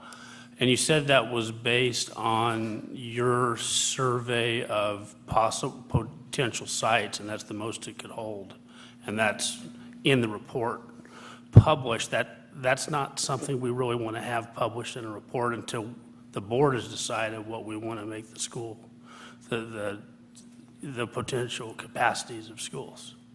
Okay, I mean, that's the best, we based this information on the best available information, and that was from discussions with the district. That seems misplaced because this board has not determined at all what is going to be the potential capacity of a new high school, and I really have problems seeing that in a published Well, report. we're basing on demographic numbers, aren't we?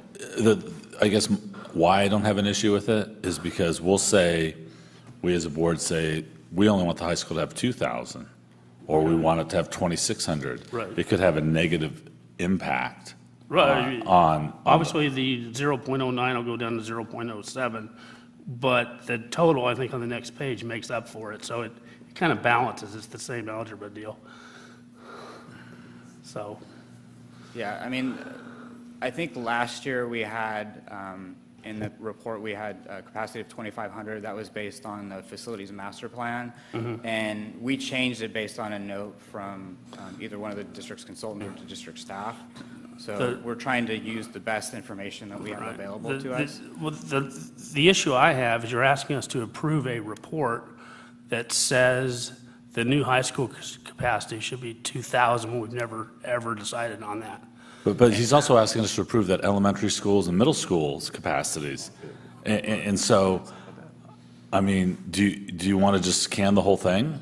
No, because we obviously need the money. I'm just saying, I wish we just left the 2,500. Well, maybe we have these conversations beforehand so that we know what the objections are, so they don't have to sit up here and get beat up by the board. I don't think that's an appropriate thing to do. Are we locked into doing time I've seen the report, anything Dan. are we Report locked was into actually doing? out 2 weeks ago. Hold on one sec. Are we locked into making any decisions about our future high school based on the number that we use in this report? No, you're not locked into anything. So we can It's do just- whatever we want, and if we find that we're going to do something else, then that's just fine. That's correct. We have to This is just base a number for this particular report. for the analysis. And it does not yes. suggest that the board has made a decision. It makes no suggestion. Great, thanks. Okay, so what we've demonstrated here, I'll just continue on unless there's other questions, that there is deficit capacity at the district, which I think echoes a lot of the demographic studies and et cetera. So there's then therefore no adjustments to the projected student enrollment. And then if you see off to item 6, and this is just kind of a side calculation for later, is what we mentioned. We look at the projected unhoused students, we look at proposed school facilities capacities based on most available information, and then get how many sites are required based on that analysis. So as you see, K-8 site, based on just the projected student enrollment from new housing, it's 0.85 of a school site. Okay. And then now we get into assigning costs to those students. Thank you. So the first cost item that we can include is what we call new construction grant costs. And the total per pupil grants that you see there, those are actually established by the state and updated each year. They apply to all school districts throughout the state. And so it's just a simple multiplication where we multiply those students by their applicable per pupil grants, and that comes up to about $12.7 million that can be applied under the new construction grant funding.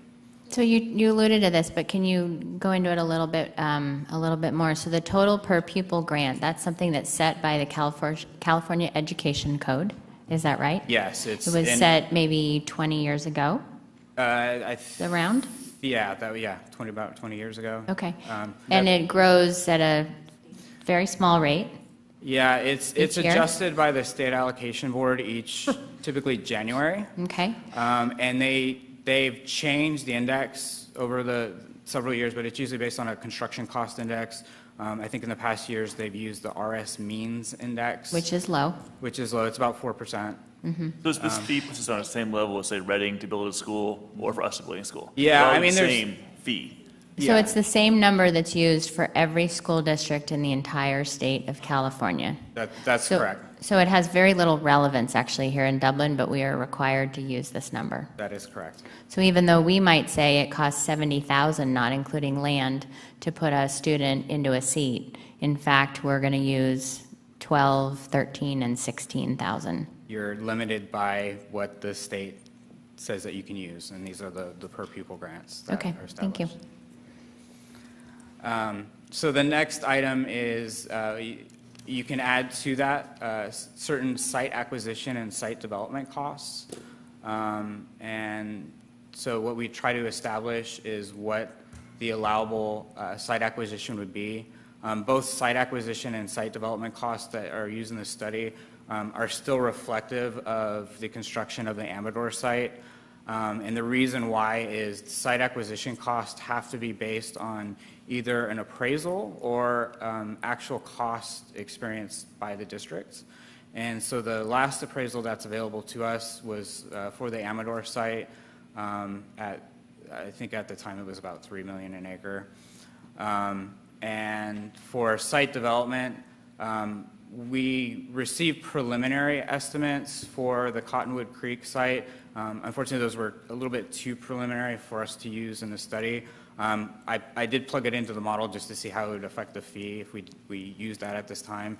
And it's a matter of cents rather than dollars. So we felt more comfortable using the actual numbers of the site development costs for Amador at that time. And as you can see, we established the cost per site, and then we used the number of school facilities required through that ratio of students, projected on-house students, to the proposed school site capacities to arrive at the cost that can be attributed just to those students, which comes out to about $32.1 million. Any questions? Okay. Oh, I was just going to ask a quick question. Sure. Because just to make sure so that our public watching understands, whenever we determine kind of the new, this isn't necessarily saying it's representative of the cost that we're going to actually pay to build a new facility. It's just how the state formula on what they're estimating. That's correct, yeah. So I just want to repeat that to make sure, so that people don't see these numbers and think like, oh, this is how much it costs to build a school. Right. No, this is just per the state's methodology. And I mean, for site development, at least, it's really, you can only include certain permissible costs. It's not the full site development cost for a school. So you're really limited in what you can include or not include. Okay. No, thank you. And then just the final steps is you add in the new construction costs and the site acquisition development costs.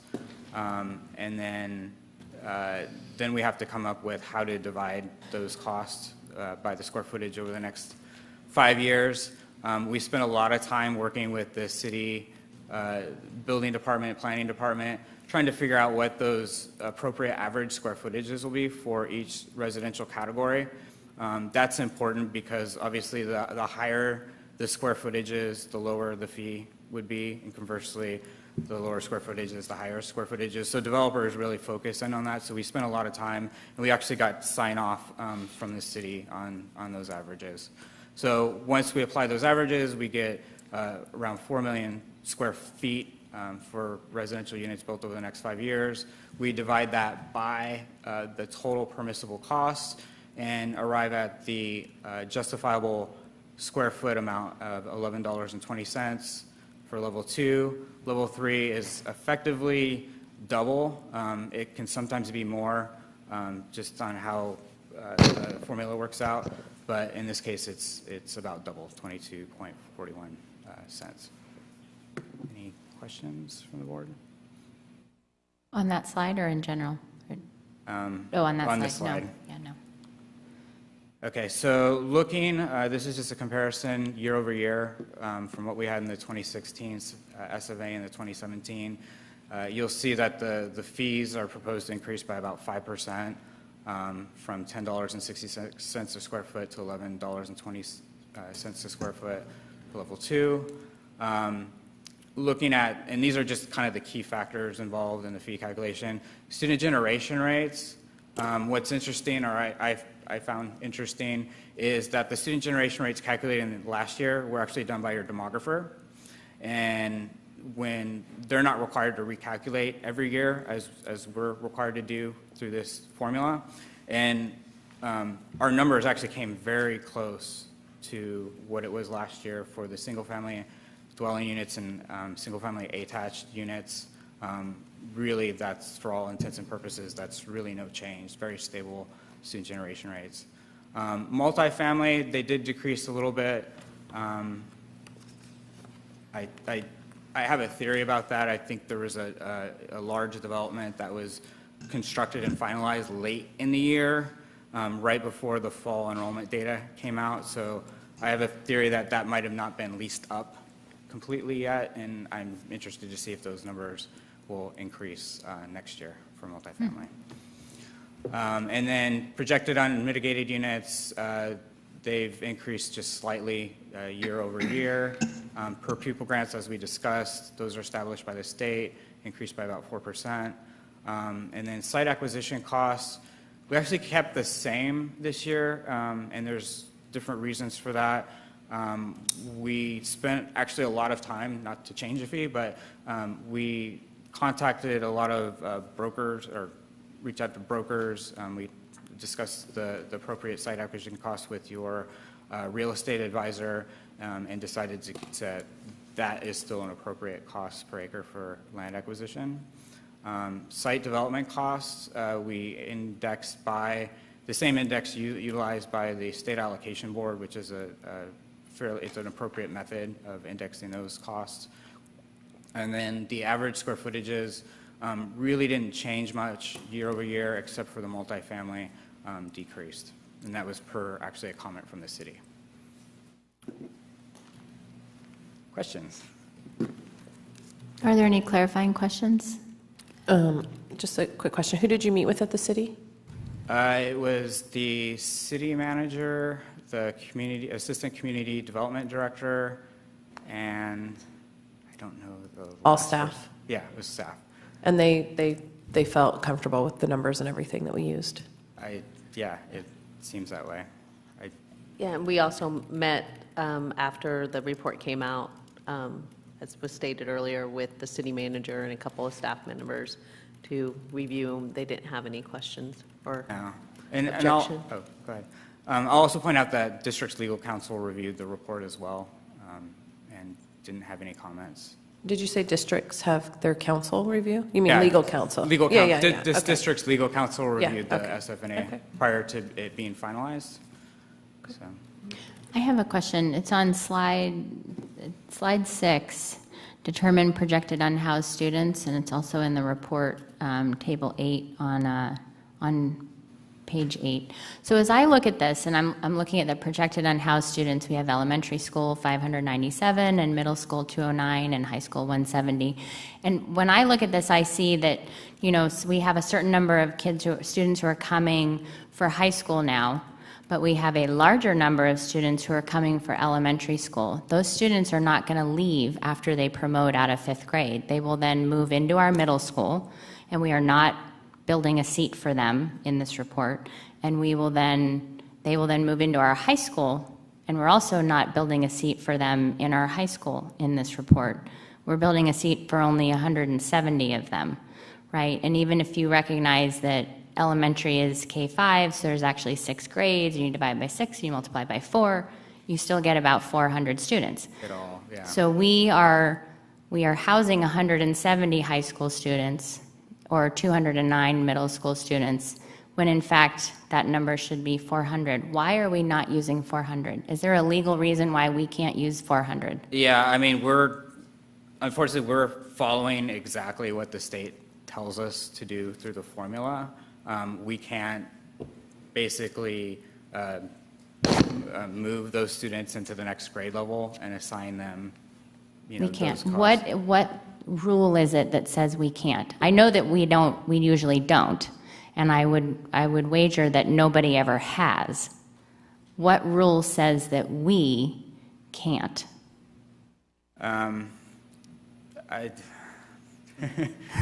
Because I want to. Yeah, I don't know. I mean, it's something that I would have to discuss with probably legal counsel to answer that question.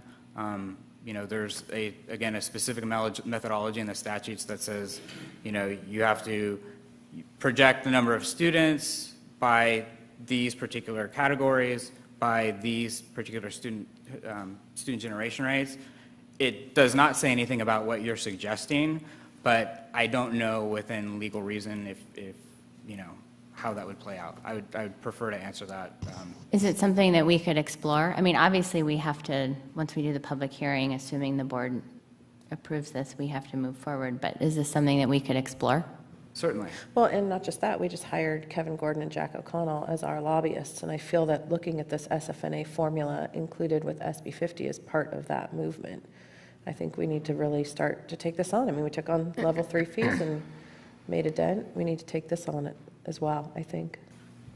Yeah, I think what's helpful to add is we've received as a firm requests throughout the years on just our opinions and recommendations to change the state program. So I think that would be something, I know because of this new state bond measure that the state is actually exploring how to change the state program. So that might be something to bring up at this time with them, and possibly an adjustment to the formula that's set in the statutes. Mm-hmm. So it might be a good time to explore that. Mm-hmm. And is there anything that says that if we approve an SFNA, we have to do it at least once a year, but we could certainly turn right around, and if we didn't find the rule that said we couldn't do it, we could turn right around if we chose as a board and redo it That's in correct. 2 months? It's valid for 1 year unless another report is adopted. Okay. So. All right. Thank you. Any other clarifying questions from the board? May I ask one Yes. more quick? Just so our audience and people watching at home will understand, because I think one of the things that's always hard with SFNA is that this is only for new construction. And I know when our demographer presented to the board last, explained that we actually have as much growth happening in the district from new families buying houses that have already been constructed and lived in.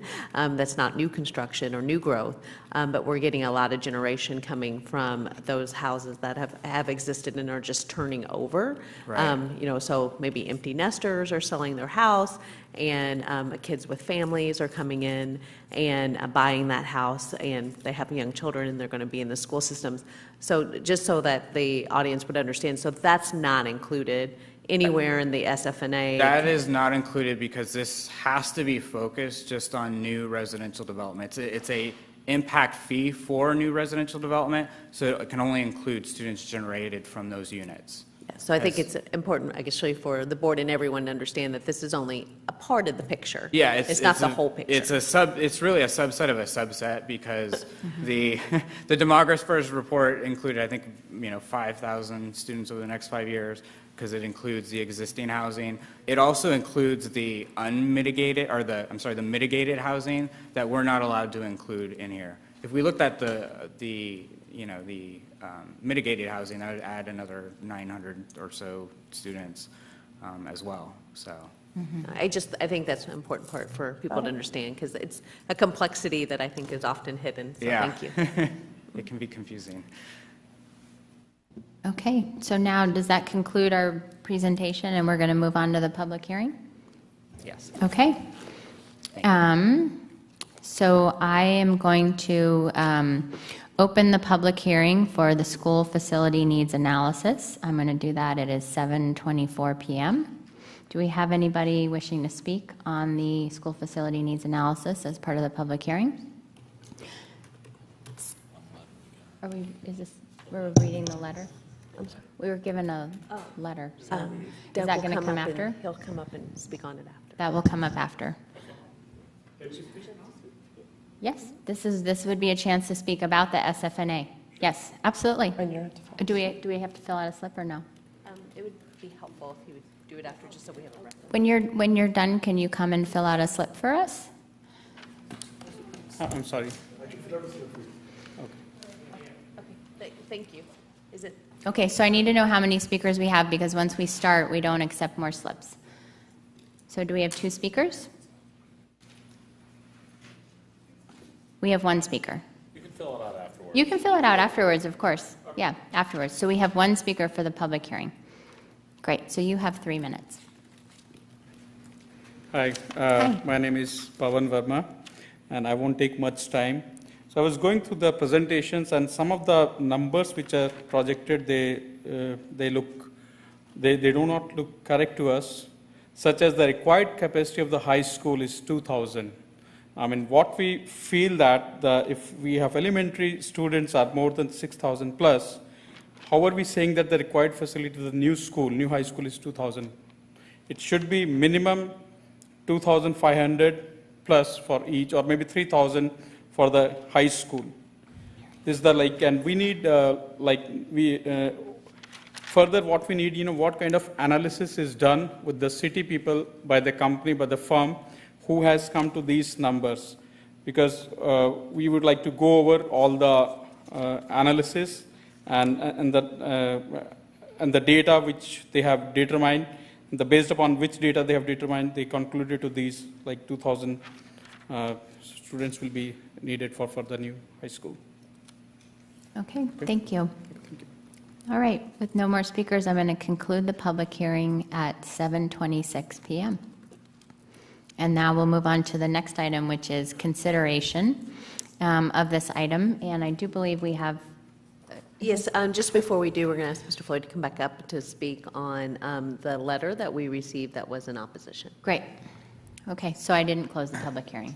Or I did? No, it's fine. It can be after the You can public hearing. close it, but prior to making an action to adopt the resolution, which also accepts any comments to the comments that are submitted to the board, and then the board has to respond to those comments. Right. So So I'm now going we to see the letter. respond. Yeah, I'm going to respond on got it. behalf of the Okay. board. So the district did receive a letter of objection at 1:15 p.m. today from the law offices of Rutan and Tucker, who are representing, and pardon me, I have to read this letter from my phone. From the law office of Rutan and Tucker, who are representing the certain home builders within the area. And I'll just generally go over. Burton. Do you want Sorry. a copy of it? Okay. Oh, a copy of it? Great. Oh, it is. Yeah, you can see. Thank you. So I will just briefly go over the main points of objection in the letter and attempt to respond as best as I can, given the late notice or late objection letter. And so the first item that I would like to respond to is that the letter states, since just last year, the SFNA claims that student enrollment increased by 712 students. The number of unhoused students rose from 799 to 976, and the number of unmitigated units went from 1,719 to 1,824.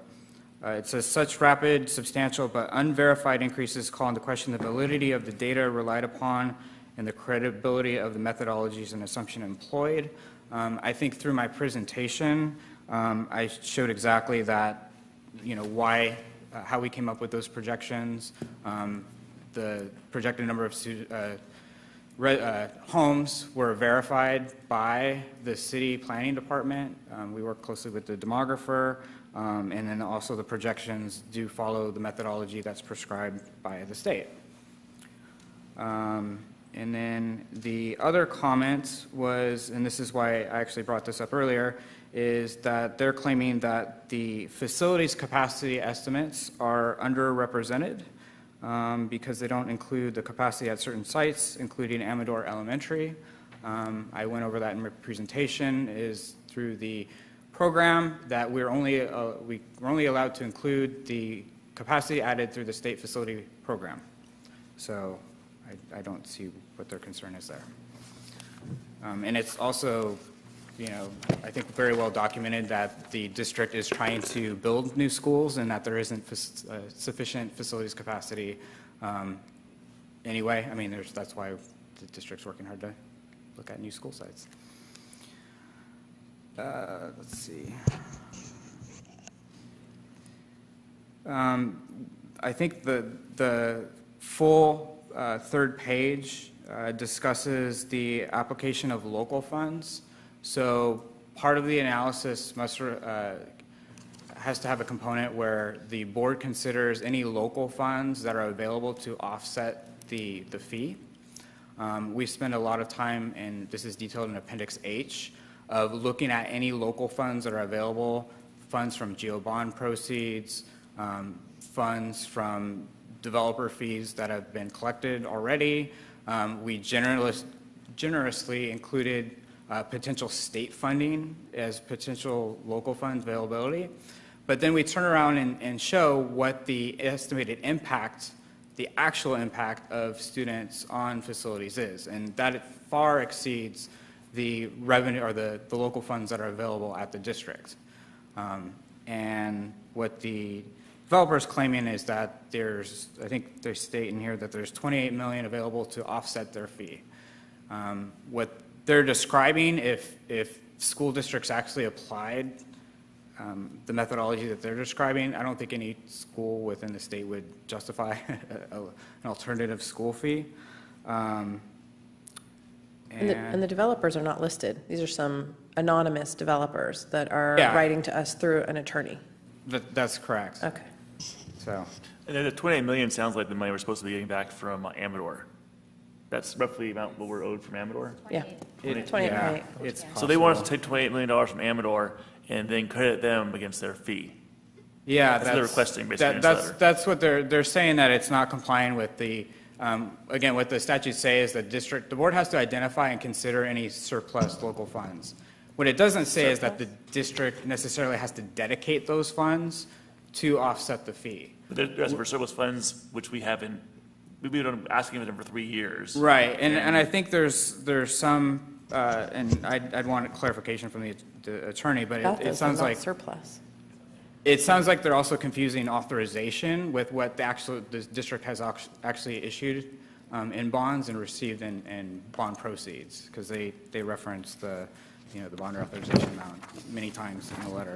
It's kind of part of the three-layer stool system where the state gives you the money for you'll get your fee after school is built, developer contributes their fee, and there is some local bond involved in that. They're basically asking them to be absorb their costs through the state money now. Yeah, effectively, yes. And then, okay, so then the next item they are objecting to is the inclusion of site acquisition costs. So they're claiming that because the district has exercised the option to lease the Cottonwood Creek site, that site acquisition costs shouldn't be included. We demonstrate in the study, and we have I think a full either footnote or a paragraph, just showing or demonstrating that there's needs beyond the Cottonwood Creek site for additional sites that the district doesn't currently possess. So we think that, in our opinion, those site acquisition costs can be included as long as the district establishes that need and doesn't possess those sites. And it also is clear to the developers that we have to pay for the land at fair market value, the land that they own. We have to buy it from them and put our school on that land. Yeah, if it's developer-owned land, or however the district. And they don't want part of that fee. No, I think they're. Can you say that again? I think the developers were saying, because we're leasing the land at Cottonwood Creek, we shouldn't include the site development costs. Yes. But Cottonwood Creek in and of itself is not enough, so we should include the development costs site development costs because we need to, we have more students that we need to house. Is that We have correct? more That's correct, and facilities that we there's need to an construct. established need for additional sites that the district isn't guaranteed that same agreement or same deal. So are we including what the cost could be of the or the Cottonwood Creek if we were to purchase it? Or is it just that they're saying we shouldn't have any kind of facilities costs in there because we just got a facility? And Yeah, we don't need I any more? believe what they're alluding to is that no site acquisition cost should be included for the K-8 level because the district already has a site that's under development. But we're that's the trying to Cottonwood acquire Creek. another site. So, Exactly, yeah, okay, exactly. Okay. And we demonstrate that in the study is Okay. that there's an additional need beyond the Cottonwood Creek site. Therefore, the district can continue to include those site acquisition costs. Got it. That help? Okay. And I think that's it. If there's anything else that the board would like to add? I have a question about the letter. So we received the letter today. Mhm. You received it. We've seen a copy of it. How will this be shared? Is this going to become part of the record? It has to be a part Because of there the are people record. looking at this meeting or sitting here, they don't have this letter. Yeah, it has to be part of the record. Okay, so it'll end up being part of the minutes, part of the record? Okay. Yeah. Okay. Do we have any other questions on the SFNA? Leslie, you have a comment? Well, just because, so the board would adopt the comments made as your comments by adopting the resolution that's before you today. So, So what are you saying? We adopt the comments, we So adopt when his we- comments in response to the letter? yeah, so Yes. when we make the motion, we need to add that we'll adopt the comments. Can we also adopt my comment that I would like to really dig deep and find out if we can add more students to the student-generated table so that we can cover their cost in high school as well as when they're in kindergarten? I think that would be direction, because I don't know how. We can't do that. Okay. I don't know what we. Okay, so I'll come back after we vote and ask if we can do that. Okay. And we have a recommendation. Any further recommendation, I'm sorry? No, and your recommendation. Yes. Is what? Yes, Is is that what? we adopt the resolution. Okay. Yes. I move we approve Resolution 2016-17-47, School Facilities Needs Analysis, and include the comments on the letter as part of, as the board's action, comments. Second.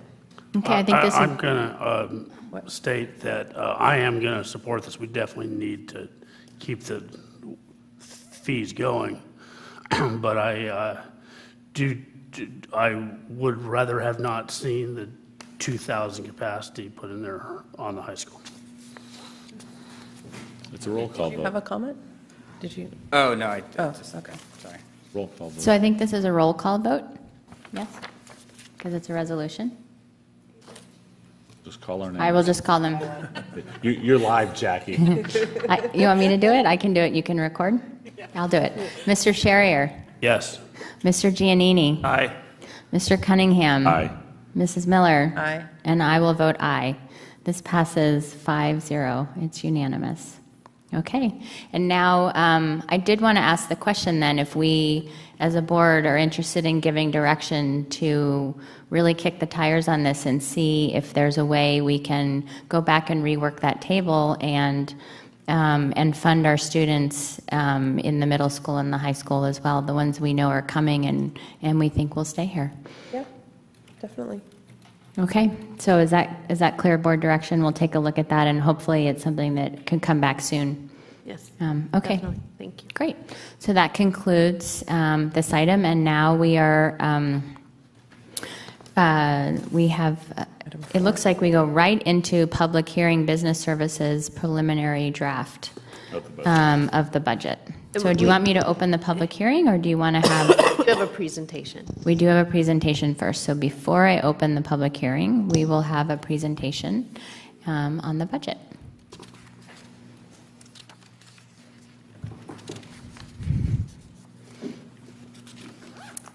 Good evening, ladies and gentlemen of the board, Madam Superintendent and district staff. Thank you for giving me the opportunity to present the budget to you today.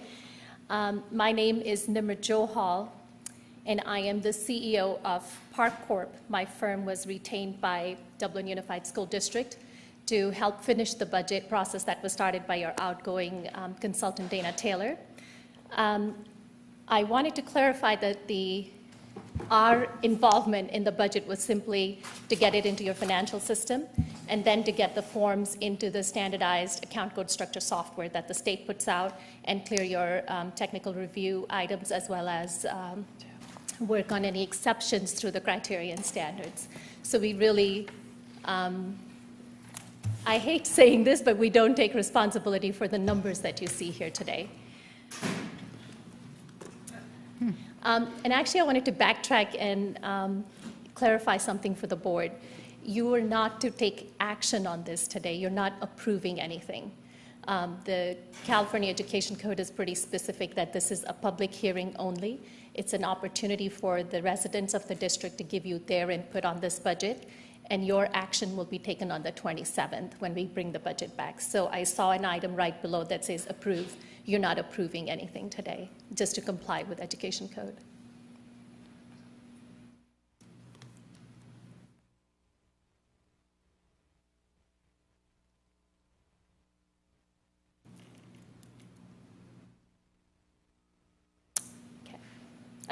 Assuming you guys all have the presentation in front of you. All right, so California Education Code Section 42127 mandates a public hearing on the budget to be adopted for the subsequent year. The purpose, like I said, is to allow the public an opportunity to comment. This is a relatively new requirement. In the past, you could actually have the public hearing and the adoption all at the same meeting. The powers that we have gone back and decided that there's got to be a gap between the public hearing and the time that you actually take action. So we're here today to comply with the requirements of the Education Code, and we have brought you a preliminary draft of the budget. You saw the second interim report that was presented to you sometime in March. That report is based on the January budget that the governor releases. Since then, things change, and in May, the governor revises the budget, and the January data gets changed, and the revenue and expenditures that we present to you in this draft are based on the May revise. So therefore, you will see some changes.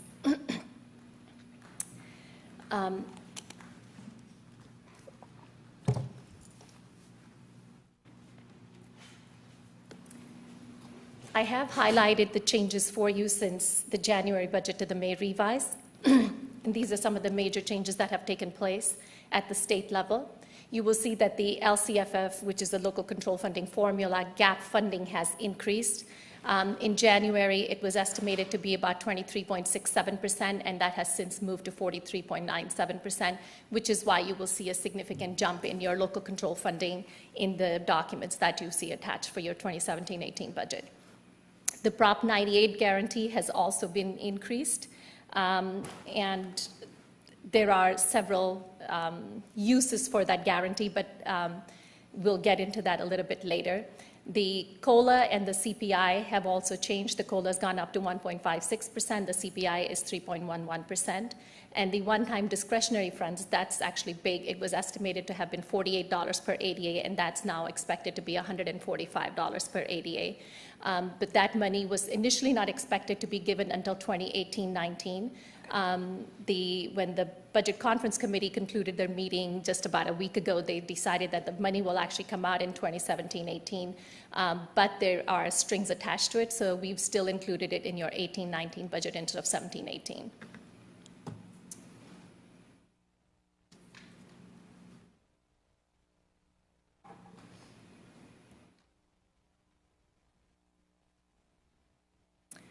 The budget assumptions that the 17-18 budget is based on, following from the changes that were made due to the May revise, is the LCFF ADA, that the 17-18 number in the slide is incorrect, because that's actually taken directly from your budget package, but that number is not accurate. I think it's more like 11,900 is what we project your LCFF ADA to be for 17-18. That's actually what your revenue assumptions are also based on. They're expecting your population growth to be 12,173 for 18-19. For 19-20, Dana did share with me that she didn't actually build the full amount of the increase that the demographer has expected, and that's just to be conservative. So the ADA growth is pretty significant from year to year. And then the LCFF COLA is pretty much what the state has given out. That's what we've built into your budget. For other state revenues, Dana projected them to be flat from 16-17 to 17-18. For 18-19, there is growth, and again, that's because of the discretionary funds that you'll be getting, which has gone up to $145 per ADA. Lottery revenues are pretty flat. That's normal. Pretty much across districts across the state will do that.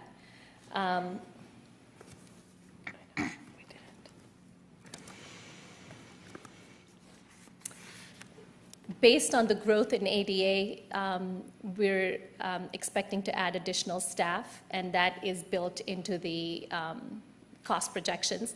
And that additional staffing is actually in 18-19, not in 17-18, because the 17-18 staff changes have already been built into the budget. The 25 is built in additionally for 18-19. The step and column costs have been identified for you separately. Those are the costs that have been built into the projections. I highlighted the STIRS and PERS contributions for you just simply so you can sort of get an idea of how much of your revenue is actually being consumed by the increases in these statutory benefit costs. And you can see you're paying out roughly $2 million every year for these costs, and that consumes about half of your increase in revenues that you're experiencing year over year.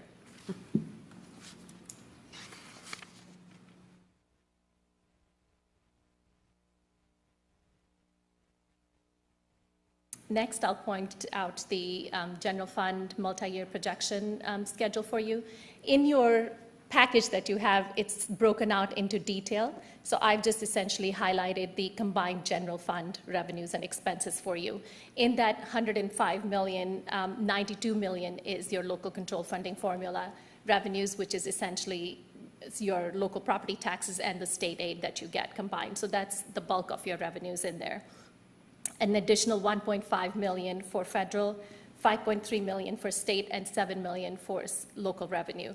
Local revenue has been projected flat all across the 3 years because it's unpredictable. You don't sort of play guessing games with that. So for being conservative, Dana kept that flat over the 3 years. In 18-19, we're expecting $103 million in local control funding, and then $106.9 million in 19-20. Out of your total expenditures, the bulk of your expenses are for salaries and benefits. Certificated salaries are $57.6 million, and classified salaries are $15.1 million off that $109.9 that you see. $17.8 million goes for benefits. Of that, about $7 million is your the STIRS and PERS expenses that I highlighted for you on the previous slide. Salaries and benefits represent roughly 82% of your total expenses. So there's very little discretionary money that you're spending outside of salaries and benefits. That's the bulk of the money that we have projected in your budget. I have also provided an analysis of your salaries and benefits as a separate slide so you can look at it in more detail. And this is over the course of the years you've got from 14-15 through 19-20, you can see the growth in salaries and benefits. You've gone from 55.8 million to 83 million roughly over the course of the 5 years. And that's explainable because you've got growth in ADA and you've also got, step and column movements, you've got COLA and all kinds of increases that account for all of that.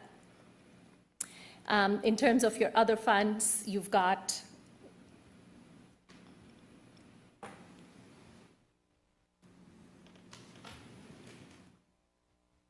adult education.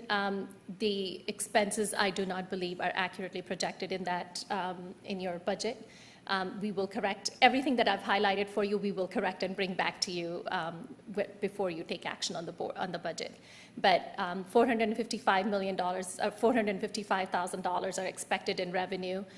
Expenses will be definitely higher than the $140,000. I think that should be closer to about 300, maybe 320,000. So that those numbers will definitely, you will see a change there. Child nutrition is going to be running up a deficit according to projection. It's $2.2 million in revenues and $2.5 million in expenses. I think this may be a first because I don't, in looking back at expenses, I haven't seen a contribution from the unrestricted general fund for child nutrition. I may be wrong, but I didn't see it. So I think this may be the first time that you're actually making a contribution. But I did notice that for 16-17 also you will be making a contribution to child nutrition. For deferred maintenance, you've got a pretty healthy fund balance. Your special reserve remains untouched. It doesn't appear to us that for the current fiscal year, the coming fiscal year, and the two succeeding years, we do not believe that you will have to make any transfers out of that fund. So the balance remains intact. Your building fund, capital facilities, and bond funds are all healthy. And based on that, we feel that a positive certification is definitely called for, and we feel that the district is in a healthy position. Any questions? Are there any questions from the board? Yeah, I have one. When I was reading through the narrative, can we talk about that in this? I'm sorry? When I was reading through the narrative, it talked about that we didn't include any property tax growth for conservatism. Yes. And so I know that there was a huge change in terms of the amount per ADA, the one-time money, the 145 versus so I'm just curious, like, if we're deficit spending, why we would be so conservative there and why we wouldn't use some of that money to cover our deficit. And is it a significant amount of money? Like, how much money is it? And, you know, here's what I found out, because Dana did reach out to me to find out how she could project property tax growth. Unfortunately, I work in several different counties, and every county treasurer is different, and I do not feel that in Alameda County your treasurer actually puts out projections on property tax growth, or at least none that are readily available to school districts to be able to make those projections. And for a district like Dublin, where you're experiencing significant growth, you're absolutely right, that is an extremely important component of your revenue, and it would be very good to have. I personally would recommend that when Joe comes on board, that he should work with the county treasurer, because you do have the 45-day revise during which Joe can bring back the budget after it has been adopted. And I think that'll give him plenty of time to work with them and try to get some information out of them.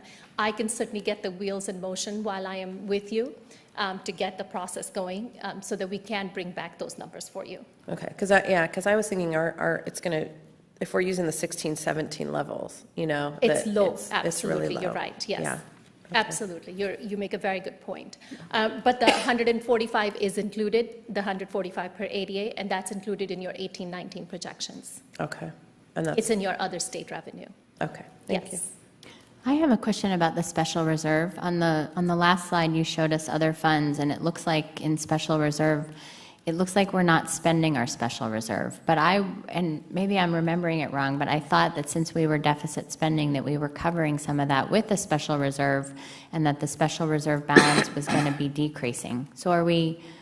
I thought we were going to be at the minimum, or the minimum of what you have to have as a special reserve also. Does that mean that we're not spending it? So from what Dana projected your numbers to be based on the revenues and expenses, and to me, her revenue and expense projections for your unrestricted and restricted general fund look pretty much in line with where you're going to end 16-17. It doesn't appear that you would need a contribution. Here's what needs to happen. So if the general fund falls below the 3% required reserve, then yes, you need to make a contribution out of your special reserve. But if the general fund has sufficient monies in it to support your 3%, then a contribution is not necessary. The other thing that the board needs to be cognizant of is that your general fund balance remains unassigned at this point and that is part of what another resolution that is before you. But the assignments have not been made because we have not been given direction yet as to how the fund balance needs to be assigned. Essentially, the board and the superintendent have priorities that they need the general fund earmarked for. And once those priorities are taken care of, if the general fund balance then falls below the 3%, a transfer may be necessary. Okay, so but you're saying based on what has been seen so far for 16-17, which that year is coming to a close right now, that we aren't, does that mean we're not actually deficit spending because we're not transferring from the special reserve, or does it mean we're not deficit spending as much as I thought we were because we're only using the general reserve, not the special reserve? Right, so let me backtrack and maybe try to explain this better. So let's say you've got $100,000 in your, that fall out to your fund balance, like, you spent, your revenues exceeded your expenses by $100,000. And let's say that is above the 3% that you needed to maintain as a necessary reserve. So let's say you've got $70,000 in there that's extra. But just for the sake of argument, let's say that the board had decided and committed to the public that you were going to buy computer equipment for all your schools. And let's say the cost of that equipment was going to be $100,000. So now we would make an assignment to your fund balance of $100,000, but you only have 70 in your fund balance. So then we would need to make a transfer of $30,000 out of your special reserve. But because those assignments haven't been made to your fund balance at this point, because we don't know what those priorities were, Dana didn't have the chance to work with the board and the superintendent to get those priorities assigned. We have not made those assignments. So if you had made those assignments in the past, and those assignment needs to continue, then we may need a transfer. But at this point, without those assignments, there is no need for a transfer. But what about the $4 million deficit that the report says that we have? Right? Isn't that what it says? So yes, you may have a deficit, meaning you're spending more than you're bringing in, but you had a sufficient fund balance to support that deficit. From which fund? From the general reserve or from the special reserve? General reserve. So then we're not deficit spending. Well, we did, but we covered it. Spending. You're deficit You just took it from a spending, different yes. bucket. You're So you have definitely two buckets, deficit general and spending, special. yeah. Okay. So let's say you had $2 million in the bank, you had income of $1 million, you spent $1.5 million. You're not broke because you still had money in the bank to begin with, right? You just spent down your savings. That's what this district is doing. The district has built up a reserve, but the district is spending down that reserve. So when you hear from the county office and from others that tell you that you need to control your deficit spending, it's because if you keep spending down your savings, you'll pretty soon deplete them, and you may fall below your required reserves. Got it. Okay. And that's especially true if we stopped growing. Yes. So if we stop growing, and I know that's comical, but that would be the problem. So if a recession hits and all of a sudden kids stop, people stop buying houses. And people start moving out of the area, exactly. And you may have seen, I think just about 6 months ago, that happened with Fremont. They were growing tremendously and didn't think that they would have a problem, and then suddenly they were in the news because their projections were short of where they expected to be. So it's just caution. It's something for you to know that it's out there, but you're not at risk of not meeting your reserve at this time. Okay. So I have one more question. On the budget assumptions, and maybe you said it and I just missed it, on the ADA growth, it says you're going to grow 604 in 17-18, and then 225 in 18-19. Yes. And then 19-20, 3. So Dana said for the sake of being conservative, she actually didn't want to show that full increase for 1920. Like you said, because no one knows what will happen with the economy at that point. Okay, so. And all indications from the state have been that the Because economy there's is no way, slowing down. That is just inaccurate. There's no way we're not going to grow ADA more than, less than absolutely. that number. It's just not going to happen. Right, and she made a very clear note of that she just didn't project the growth into that. And I think the reason that we're bringing this up is there's been issues with, we do this budget and we plan and then we get to the end and we have this fallout. And then we're like, oh, we could have used that money, or, it looks like we're not being accurate in how we're representing the money that we have, and we want to be as transparent as possible. Absolutely. Understanding the conservatism has helped us remain solvent. I totally have appreciation for that. But I think to a certain degree, like, certain numbers, especially given the growth that we have, I mean, we need to take advantage of that a little bit.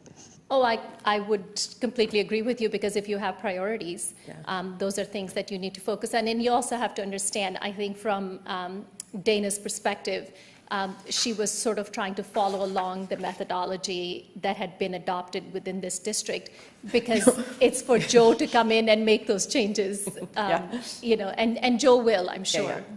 I know Joe's back there listening. No, and that's great. I mean, and that methodology has kept us solvent, like I said, right? So. Are there other questions from the board? No, I just had some comments. So when we're, Okay. all right. All right. Did you Thank you have so questions, much for your Dr. time Boozer? this evening. Thank you. Okay, thank you so much. All All right, Mr. Cunningham. I just have a couple comments. One, if we can make the change to that ADA number, I just think, I don't mind conservative, and having done budgets my entire career, and I've budgeted conservatively, that I think is taken conservative to a new level. And I think we should at least look at that number, and maybe adjust the ADA in the third year. And I don't care if you drop that all to the bottom line, the difference, but I just think it, to Ms. Miller's point, will look silly at the end of the day. Do you want that changed before we approve a budget at the next meeting? Well, or do you that want was my that next- changed that was my question. in the Is that 45-day possible revision? To do before Well, the and, budget deadline? And if it's not, then I would like to see that in the 45-day revision. well, including also the property tax growth, I think, along those lines as well. I think we need to look at that too. I will work to see if that's a possibility. But, and if it's not, I mean, I understand we got, Joe's, back there, he's thinking now, why did I sign this contract? But too late. Too late. If the staff doesn't have the time to do it in a 2-week time period, I get it. The 45 days is fine. I just think we want to be conservative yet realistic, and 6 or 3 students is just ADA. I know an ADA is not number of students. Hopefully the audience understands there's a difference between enrollment and ADA. So my second thing is, I really want to start to look at how we're going to address the STRS and PERS costs. In the next 3 years, 17, 18, 19, 20, we're going to see almost a 35% increase in our retirement costs. It's unsustainable. And I know our teachers, and we want to pay our teachers well, and we want to do all these wonderful things for our students, but that number, it's going to be, it's $14 million in retirement costs, and that's not the end of it. That's the worst part. So I think we need to start to have a conversation around what we as a district are going to do. Are we going to start lobbying? We can't just sit here and complain that the governor has screwed us. We have to do something. I agree. Those are my comments. Okay, so those are comments. Does anyone else have comments before? No? And since we are not approving this, is that right? We do have to conduct a public hearing. We did. Oh, We just my did. apologies. We need to open a public hearing. I'm going to open the public hearing at 8:02. I do not see any speakers for the budget public hearing, and I'm going to close the public hearing at 8:02 and a half. Thank you. Okay. And now, just to be clear, we are not approving this. So are we accepting this, or are we waiting and it just It'll simply come comes back? It'll just come back for next time. Okay. Okay, all right. The actual agenda says approved. But, It does, but I It was think wrong. when she came up, she actually go. made a note that that was probably an error, so we're not going to approve that. Okay, and so, is that okay? And so we have next on our list the LCAP plan, but I know we also have a number of people here for SIPSAs. Would it be possible to entertain a swap of those? I move we take item 8 and move it before item 6. Okay, is that all right? I'll second that. Okay, all in favor? Aye. Okay, all right, my apologies, Walt. We're going to do We're going to do item 8 first. No, my appreciation for that. I certainly do appreciate He's that. on both, so. He's doing both. Okay. Okay. And we're not taking anybody else by surprise because it looks like they are still here. Good. Okay. All right. So we're gonna move to item 8. Thank you. Okay. President Rouse, Vice President Miller, members of the board, and executive cabinet. We're here this evening to talk about the single plan for student achievement. And basically, we're here to talk about cycles of continuous improvement. So what we're going to do is start our presentation with something you know very well. I do want to say that the vision and mission in the cycle of improvement really is the overarching definition of success for each of our students. So each of our school site councils and each of our principals really take this to heart to be able to use it as their guiding touchstone or compass for all that we do. With that said, there's a couple of things that we focus on in this cycle of continuous improvement, and it really is about creating a plan for student achievement and performance and lifelong social and emotional wellness. And this is basically the multi-step process, as you know very well. Measuring effectiveness really is utilizing data. And seeking input really is an opportunity for us to work with our school communities to develop goals, develop strategies, actions, and plans, and then for our school communities to be able to monitor the implementation of the school site plan. In order to talk a little bit about how that connection of the school site council and the staff really does go, or what that connection really is, I've got Sherry Sweeney from Fallon Middle School here to talk about her process of engaging the community. Thank you, Walt. I think I'm going to go without the glasses tonight. Good evening, Board President Rouse, trustees, Dr. Boozer, and members of the Executive Cabinet. The single plans for student achievement being brought to you for approval tonight have been developed with input from teachers, staff, parents, and community partners over the past several months. At Fallon, that input is gathered through several different committees and teams working simultaneously to develop a cohesive plan that results in overall academic growth, a narrowing of the achievement gap, improved wellness for students, and increased parent and community partnerships in support of students. Each spring at Fallon, teachers in the curricular departments, as well as those on the intervention task force, review the existing site plan with a particular eye toward evaluating whether the actions we took throughout the year had a positive impact on student achievement. They use current research, recent professional development, as well as quantitative and qualitative data to measure the effectiveness of current practices. As a result of that process, they often recommend elimination of some programs or strategies and implementation of programs or strategies that they believe will be more effective. At the same time, the Fallon Social Emotional Learning and School Climate Committee reviews the goals and action items in the current site plan that are targeted to improve student wellness. And you have a copy of our plan and the executive summary. That would be goal 4 in our plan.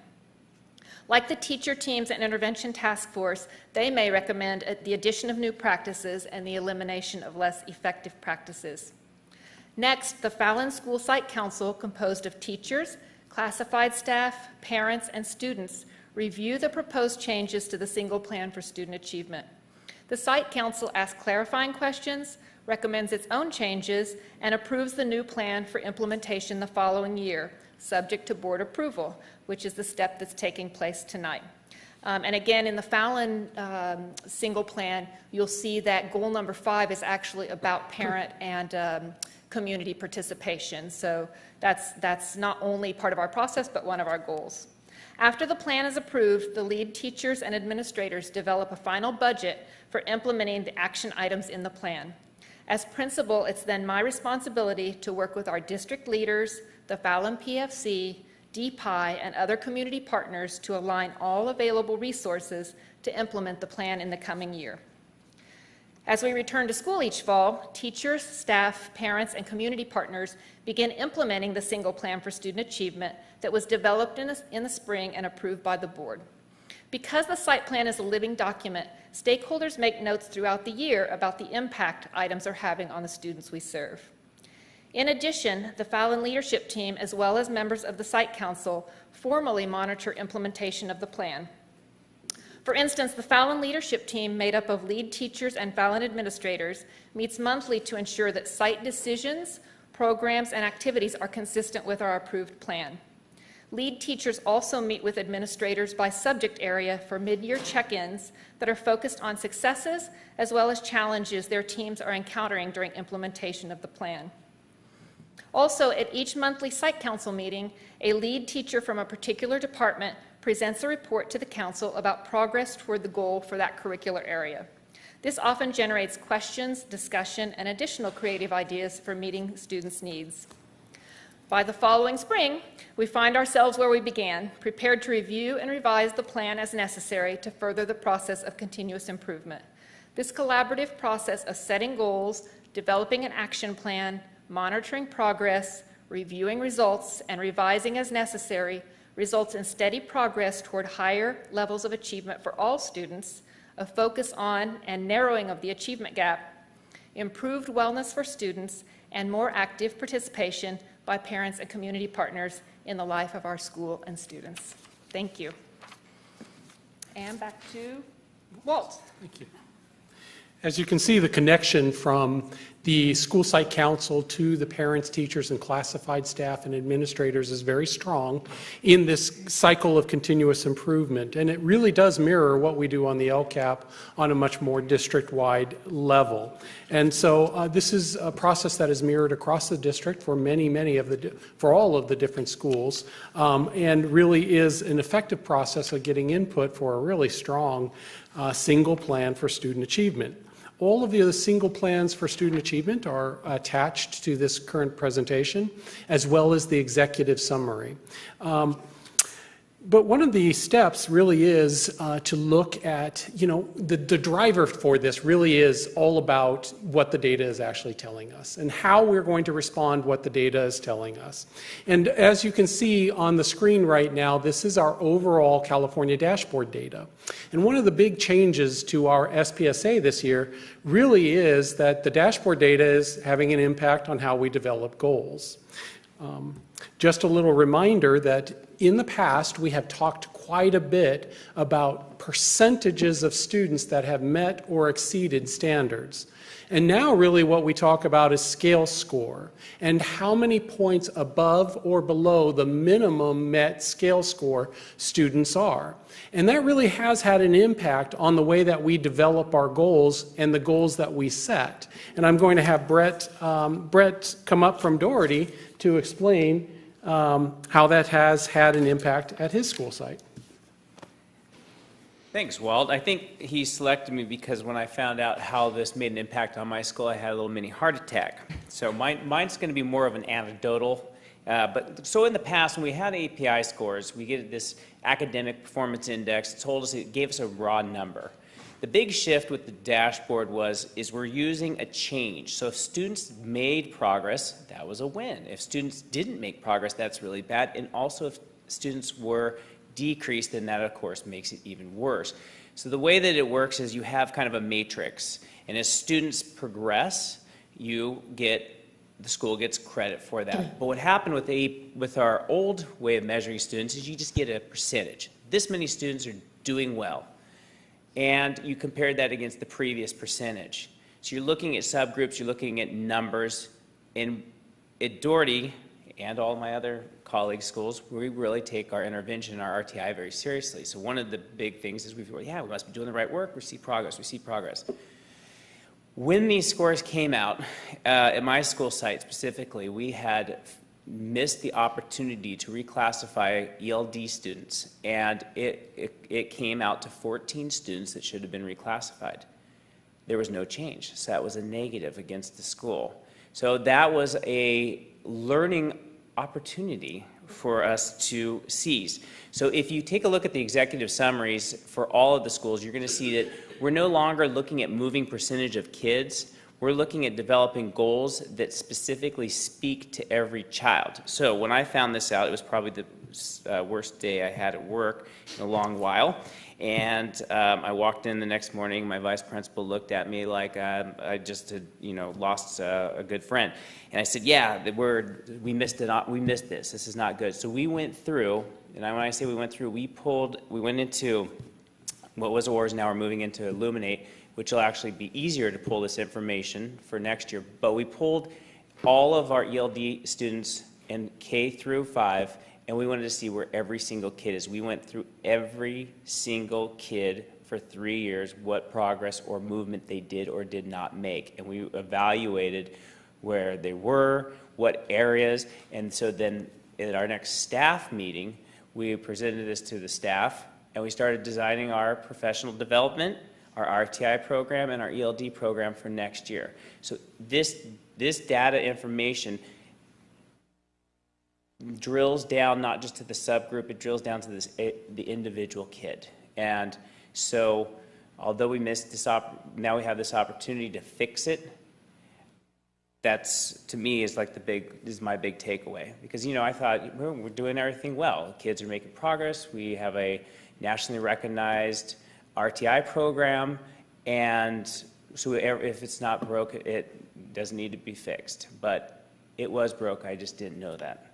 So with that, and working with Walt and my colleagues, we're excited. We've developed our new goals, and if you take a look at the executive summary, you'll see that it spells out not just English language arts goal, now have one specifically for ELD. And that is echoed in math and science as well. So if you take a look at all of the different schools, you're going to see that we're hitting the areas of where the rubber meets the road, where our students need the most support.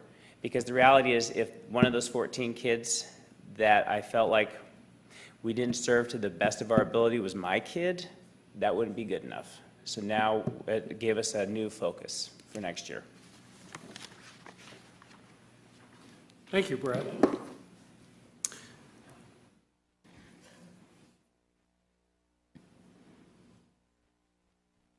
There we go. So really from that data and from utilizing the new type of data, we actually looked at our math and ELA literacy achievement goals and our achievement gap goals. Something new, we really took a greater look at data and reinforced social, emotional, and climate goals. And we're going to talk a little bit about the high school WASC goals, because goals are a little different for the high school. They're much more connected to the WASC process. In order to do that, we're going to have Lauren come on up here, and Lauren McGovern, the principal of Dublin L, come up here and discuss the achievement goals, math, ELA, and literacy. And come on up, Lauren. Good evening. Thank you so much for the opportunity to speak with you about our school Skype plan this evening. As Mr. Nelson was talking about a few moments ago, he was telling us that we can really look now student by student, case by case. So at Dublin Elementary School, we have roughly 8 subgroups that are targeted. But if we even dig deeper from that and we're looking at whether or not we're achieving a high status, which the conglomerate of our students is. In ELA and in math, our students are performing in the blue or the high level on the state dashboard. But when we start to look strategically at each of the subgroups within those areas, again, we have 8. There were 4 that came to us that really were ones that we wanted to hone in on even further. Those were our English language learners, our Hispanic and Latino, our students who are low socioeconomic, as well as students with disabilities. Those 4 categories came out. That also allowed us to say how many kids are in that group. So for example, if I'm looking at my English language learners, I'm talking roughly about 81 students at my school site. Then I can go and I can look individually at each of those areas and I can determine how the students are performing. As a school site, then we have a very strategic response and a process for how we support our students who may not be achieving the level of mastery that we're looking for. At our school site and at many of our other elementary school sites, what we have done to collaborate as principals is we provide RTI blocks of time. So those are banded parts of time where there are no new teaching that's occurring. And during that time, we are providing strategic interventions based upon something called a SMART goal. A SMART goal in kindergarten at the first first few weeks of school might look like students who don't know all of their letters, uppercase at that point, or lowercase, or it might look like a beginning sound or an ending sound of a word. In 5th grade, it might look a little different. We might be looking at their Lexile levels and seeing if they're reading at grade level.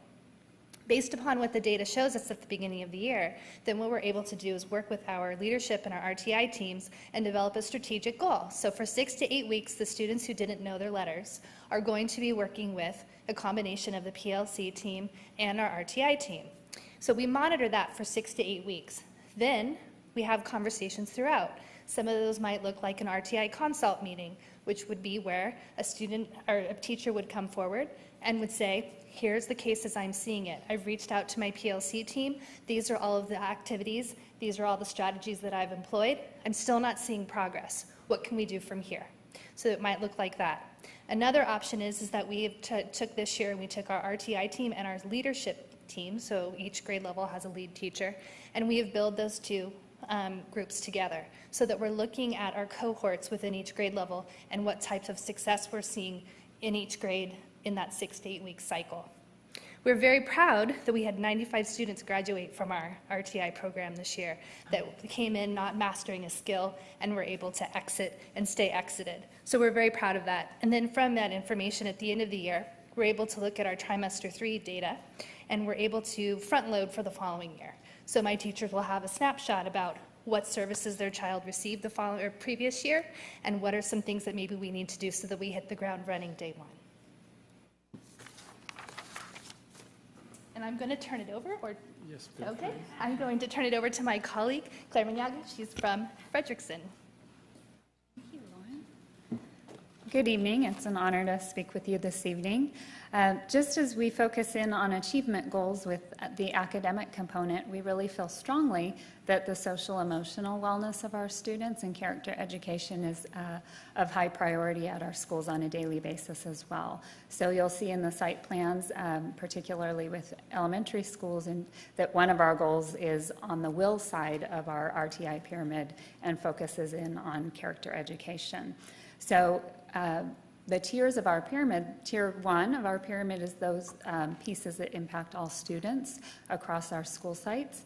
And within all of our classrooms and across the district, we're focusing in on the Capturing Kids' Hearts work that the district has provided and Ed Services has provided training on.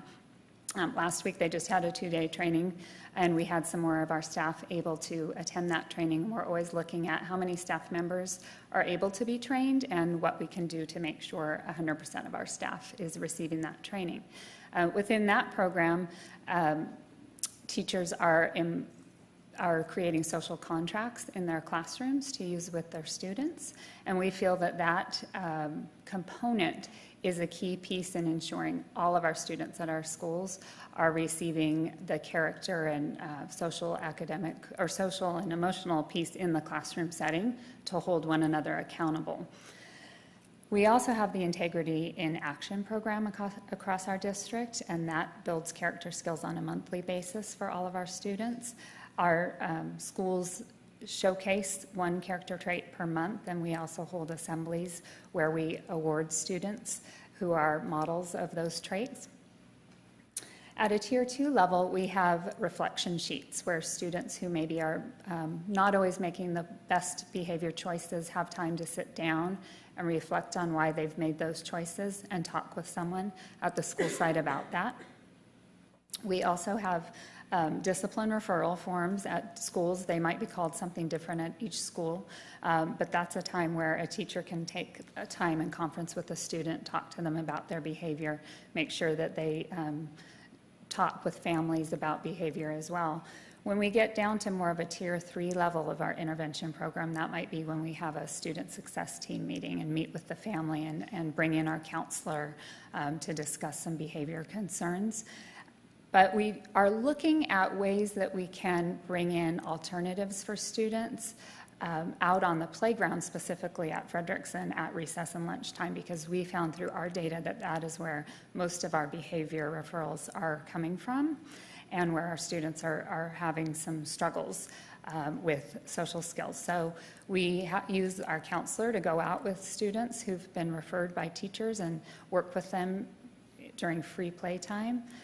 We also use our school psychologist for some additional students to work in small groups and pull small groups together to work on social skills.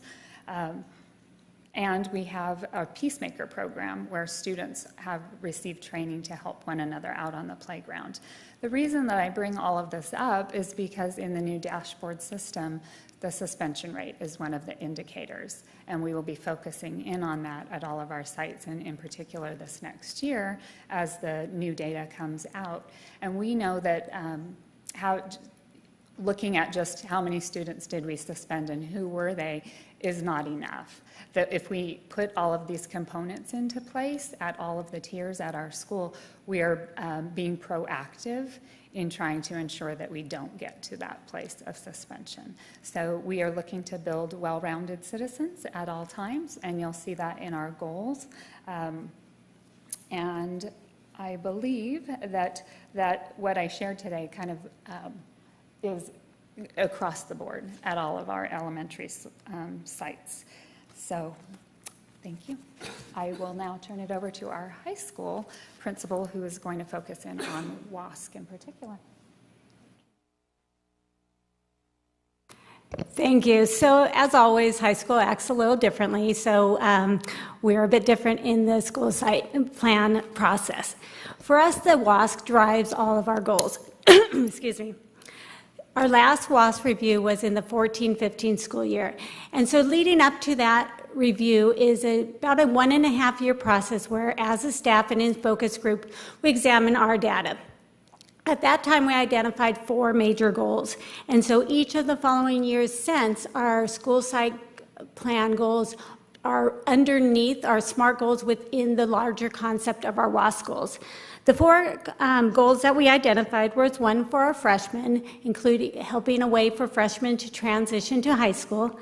The second one was reducing the D's and F's. The third was to make sure that we are all college and career ready when we graduate. And the fourth is wellness. So you can see these also dovetails with our LCAP goals and will be further moved around from the from the dashboard. So we were thrilled that we received the highest possible accreditation in the 14-15 school year. That was a 6-year, every time I do this, thank you. I know. It's my it's how my nerves play out, thank you. So we received during the 14-15 school year to receive the highest possible accreditation. That was a 6-year accreditation with a midterm progress report. The committee decided they did not even need to come and visit, though we would have loved for them to come. And so we're in the process now of writing that report for the 17-18 school year. As we anticipate continuing the cycle in the 2021 school year when our WASC accreditation is up, we anticipate moving forward with goals that are more aligned to the dashboard and include many of the indicators that we see now. So we're excited to continue that process as well.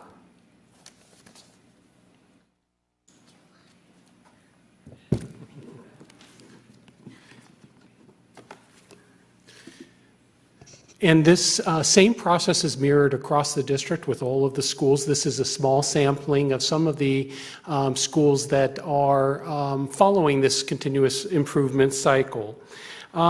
So a couple of key points here. I think you can read these key points. I don't need to read them to you, but we are proud of the efforts of our school communities and are confident that the single plan for school achievement will continue to improve student learning in Dublin and moreover assist the district in accomplishing our mission of ensuring that every student is successful, prepared for college and career. So this evening, what we're requesting is that the Board of Trustees approve the single plans for school achievement for all of our schools. And with that said, your questions and comments are welcome. Does anybody have any clarifying questions? No. Does anybody have any comments? Yeah, just that really appreciate all of you being here. I wanted to clap after each one of you spoke. I mean, it's obvious how much thought and effort goes into making sure our kids are learning. It's very clear. We're so lucky that we have such great leadership, and just appreciate all the work that goes into putting these reports together. We know it's not an overnight task. It takes quite a while, so thank you. Just a couple of comments. One, I was really glad on, I think across the board, all of them had something on the social, emotional things and the suspensions. One thing I want to caution us is that it's great to track the suspension rates, but I can adjust the suspension rates very easily. Just don't suspend, right? So I want to make sure we're tracking behavior. Even if we don't suspend the kid, I want behavior to change. I don't really care. I mean, I do care if suspensions go down, but I'd much rather see a drop in bad behavior. So I don't know how we're going to do that, but I think that would be a good thing to do. And then I have to, because I've spent most of the last 8 years beating up D's and F's at Dublin High School. I am so impressed with the change. Maybe one day you can explain what's happened in Algebra 2. It's not for tonight, but that is next year. But I will say that the focus has been great, and the math department, they used to be the entire thing we talked about, D's and F's, and now they're not. So if you could let them know, for me, I really appreciate all the hard work they've done to really focus on our students being successful in those classes. So thank you. Thank you. Yeah, great. And I just have a comment. I really am pleased and enjoyed hearing about the process, how you work with the site council and how you involve the teachers and the parents as well as the administration and leadership and really collaborate and have individual plans. I mean, none of these plans look exactly the same. They have common themes, but they're really what your school needs. And I see that in all the plans, and I think that's really the right way to do it, to support our students. And you guys are the ones that are there, and you know really what the students need. And so I'm just really grateful that you put that all into a plan for your schools. So thank you. Are there other comments or questions? Does anybody have a motion? I move that we approve the SIPSA plans for this school year. I'm trying to read where 17-18. Second. All in favor? Aye. Aye. Passes unanimously. Thank you so much, you guys. Appreciate you being here. I know you're really excited to spend your Tuesday night with us. Okay. Come get, oh wait, Maureen's daughter should get one. She sat here through the whole thing. I don't know, I think she should get one. You want to give her one? Go ahead. Okay. Maureen, I think we have something for your daughter. Yes. Oh, yeah. They've been very quiet. We didn't even know he was here. They have been very patient. Thank you, Maureen. All right. Great. Okay, so now we're going to move on to item G6, Educational Services Local Control and Accountability Plan. First reading, and we'll turn it back over to Walter Lewis. Thank you so much. This is the first reading of the Local Control and Accountability Plan, which we went into quite in depth at the last meeting. Since we had a lengthy discussion, all I'm going to really update you on are some of the changes since the last meeting. One of the big changes, basically, we incorporated a lot of the changes from the county, Alameda County Office of Education. They had a lot of comments about that, and most of the changes were around formatting and around. That's easy. Well, yeah, that wasn't so bad. They were very good to us, and also around some of the metrics. They really wanted some more in-depth metrics around our subgroups and especially our unduplicated students. So we incorporated a lot of those changes. There is some additional budgeting information in here around the budget summary. And one of the things that I did complete, Trustee Cunningham has asked for a little bit more in-depth around the budget summary by actions and services.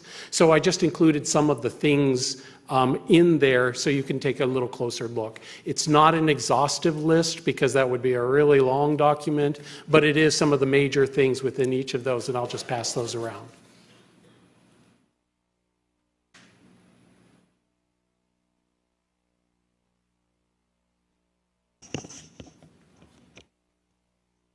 So with that said, those are the major changes from the last document that we had presented. Are there any questions or comments regarding this document?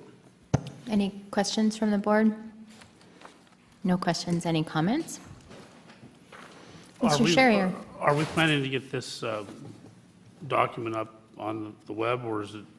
Yeah, we're gonna add this, the change. We'll absolutely have to add this. Should we, can Yeah, we I add certainly it to can. the, Sure. can we add it as an attachment to the item? We sure can. We sure can. Okay. Right. It's an update from the last document, Mhm. and I did not have it prepared in time to get it attached, but I can certainly attach it. And my comment, just thank you for doing this. Sure. I appreciate it. I know the LCAP's big document, and adding 2 pages doesn't sound like a lot, but it is, so I appreciate the No, work. it was, right. Thank you for that. And we will also add it to the minutes. That's fine. Okay.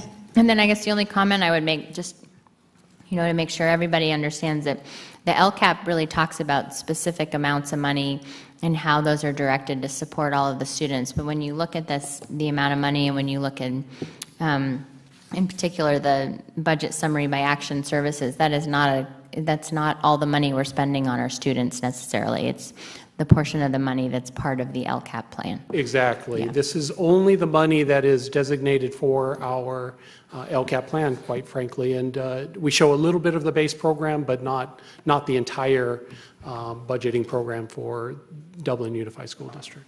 Okay. And now this is the first reading, so it will come back. Is that right? Yes, it will come back. We do need to do a public hearing immediately following this. Okay. Immediately following this. Like now. Okay. So I'm going to go ahead and I'm going to open the public hearing at 8:34 p.m. Do we have any folks who would like to speak on the LCAP plan? Seeing none, I'm going to close the public hearing at 8:34 p.m. And this item will come back then at our next regular meeting in June, at which point we will take it and we will take a vote on it. Okay. Thank you all. Thank you, Walt. Really appreciate it. All right. Now we're moving on to item 9.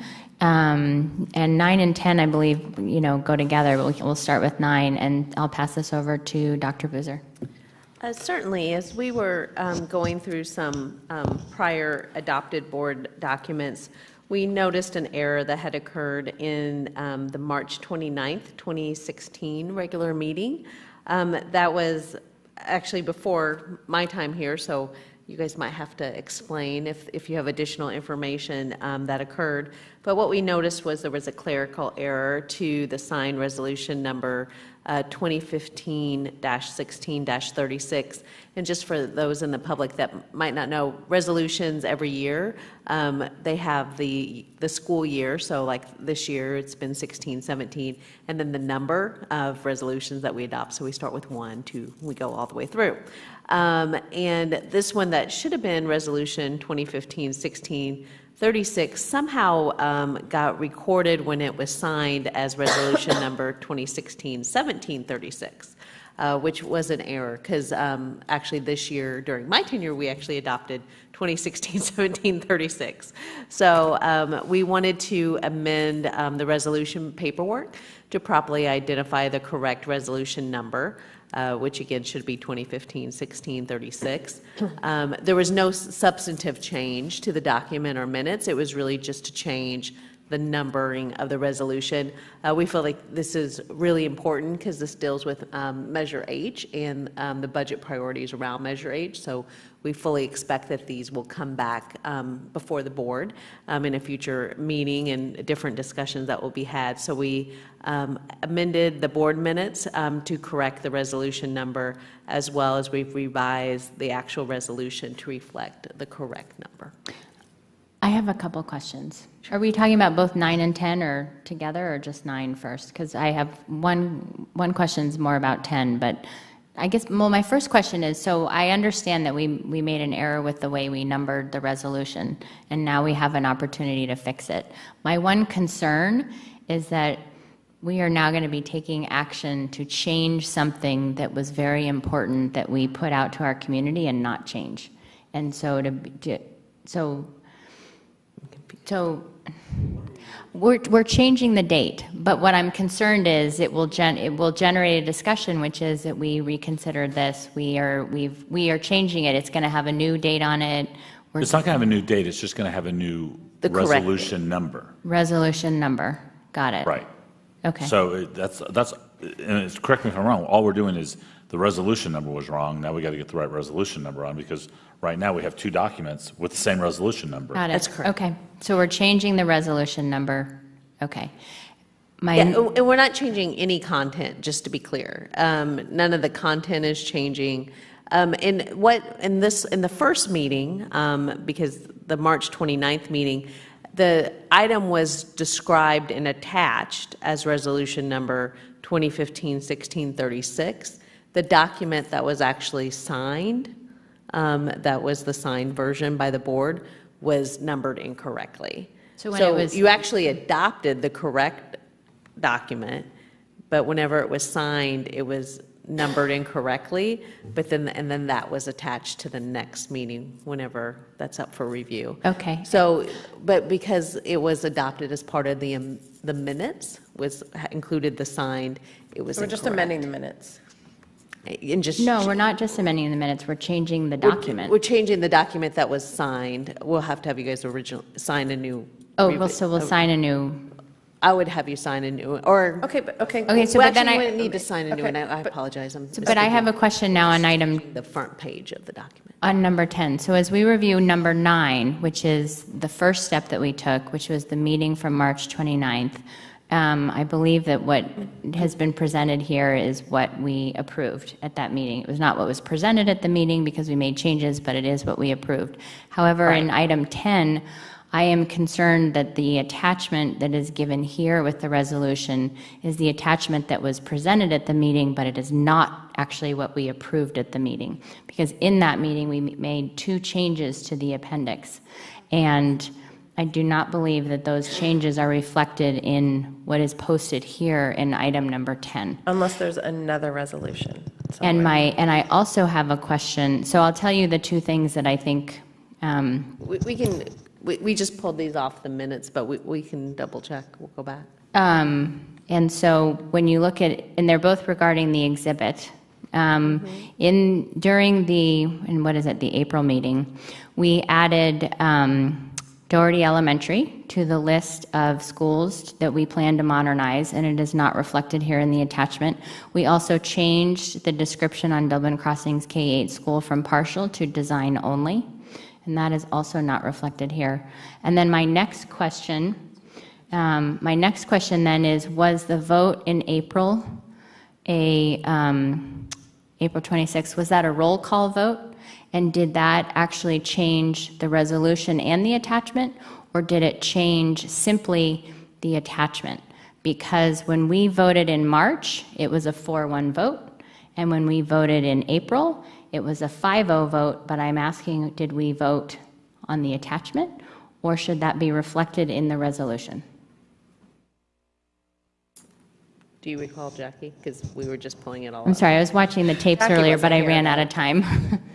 So it might be a good idea to go back and watch the tapes, and I'm sorry I didn't have time to do that. I watched the March one, and that turned out to not be what.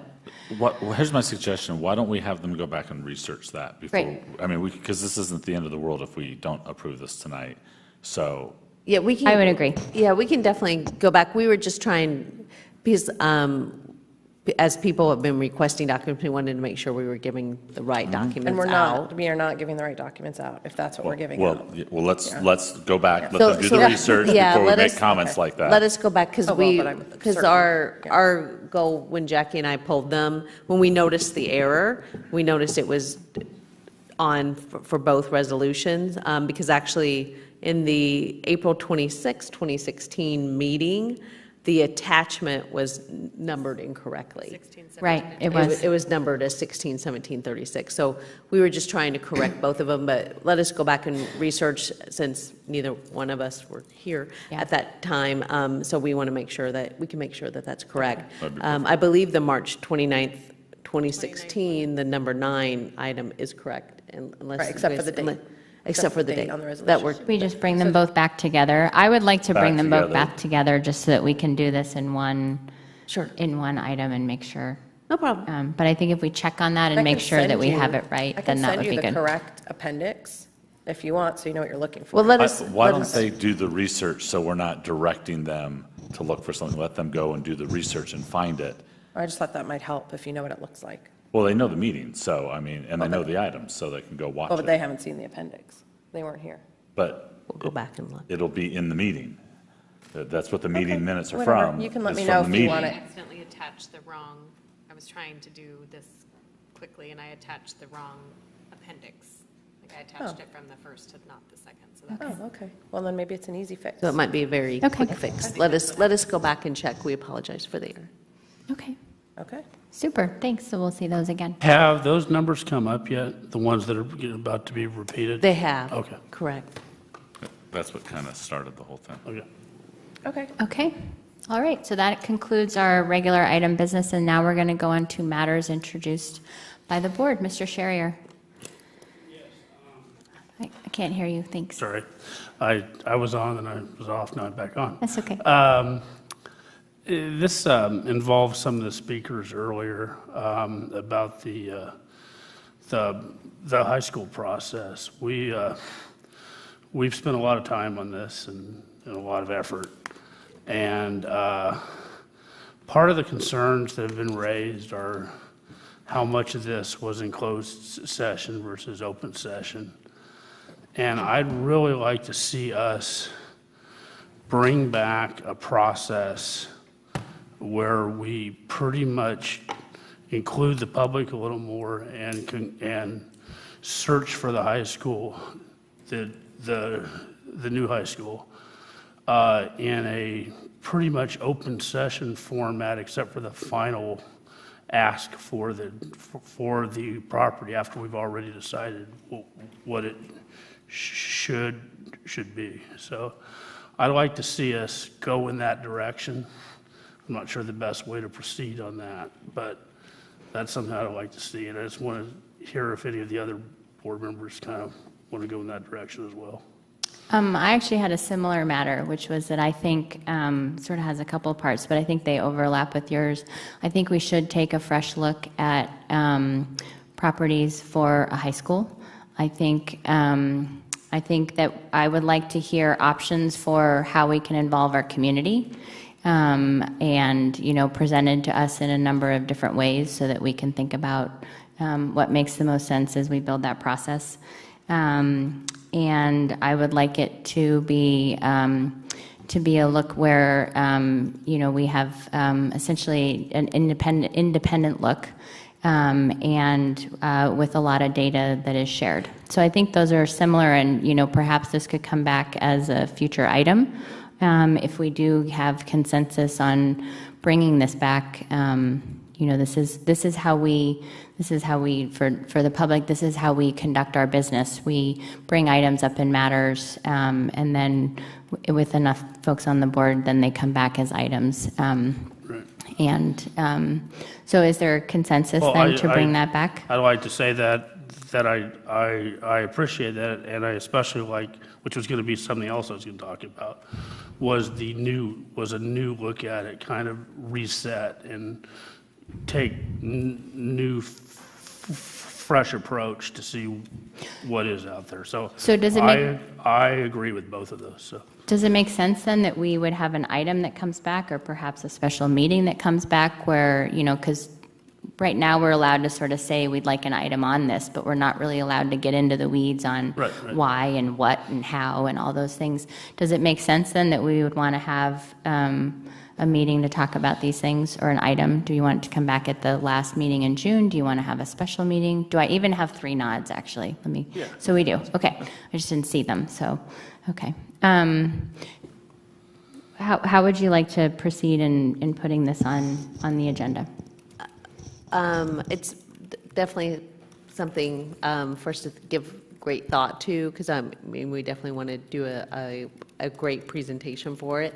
I would say to get it ready in 2 weeks might be difficult, just because of staff time, and a lot of people are on vacations over the next 2 weeks. Yeah, it might be very difficult to get it together by then. I guess when I was saying come right back, I didn't mean that would be a presentation by staff. I thought that would be a discussion which would generate direction that would then feed into a presentation by staff, because I don't know. I'm not looking for staff to basically, I want to see how the board feels and our new approach. Maybe we'll want to go get a new firm to look at things or something and to discuss things at a higher level, kind of get our vision and then drill down to where the sites are. I would like to add something to that, which might be a little controversial.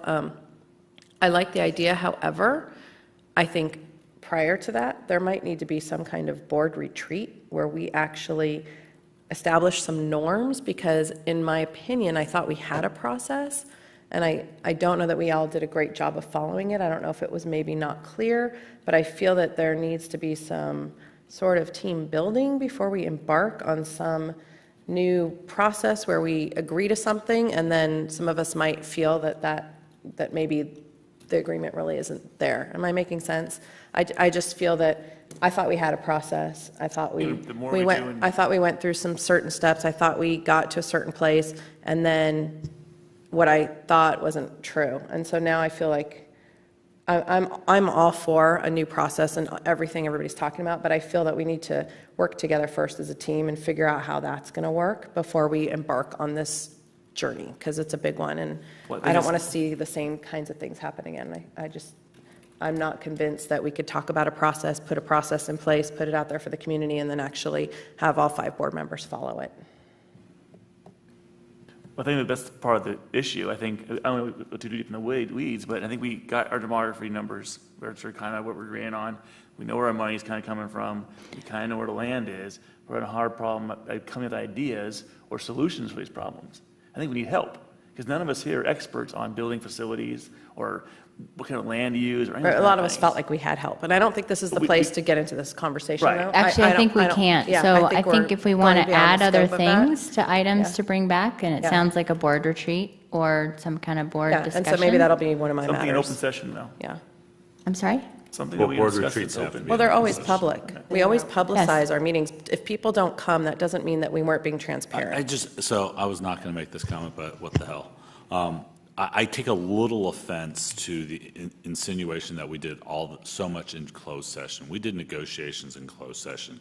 We had meeting after meeting after meeting. We went to Fallon and had people scream at us because they didn't like the facilities needs analysis we did. So to say that we've done this mostly in private is unacceptable in my mind, and actually a falsehood.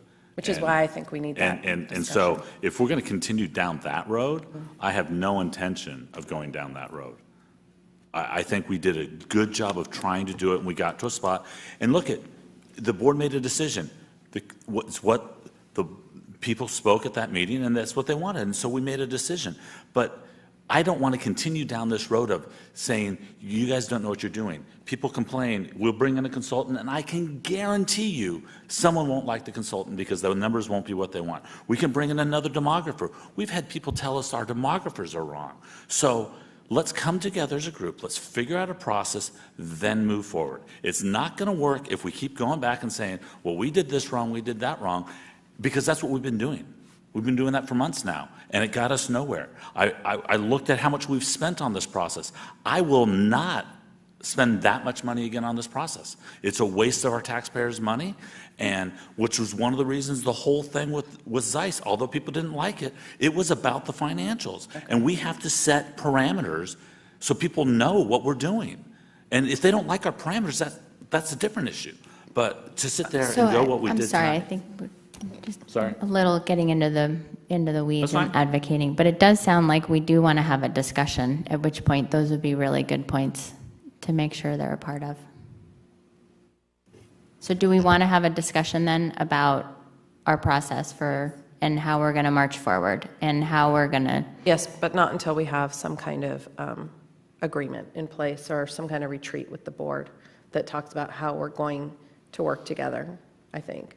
Because to Dan's point, I mean, we had a process, we followed it, but really not everybody did follow it or respect it. We were transparent. I mean, all of that stuff. So I feel like until we can, and I don't know if we're going to be able to, broach that topic sometime soon, but I feel that we as a board, I think the most important thing is even if the community hates us and doesn't see it and doesn't understand what we're doing, if the 5 of us feel good about the process and what we're doing and we're in agreement with it, then that's all that matters. I mean, the community input matters. I'm not saying it doesn't, But if the 5 of us are not on the same page, then we have a bigger problem. And so for me, I feel that we need I think it has to go together.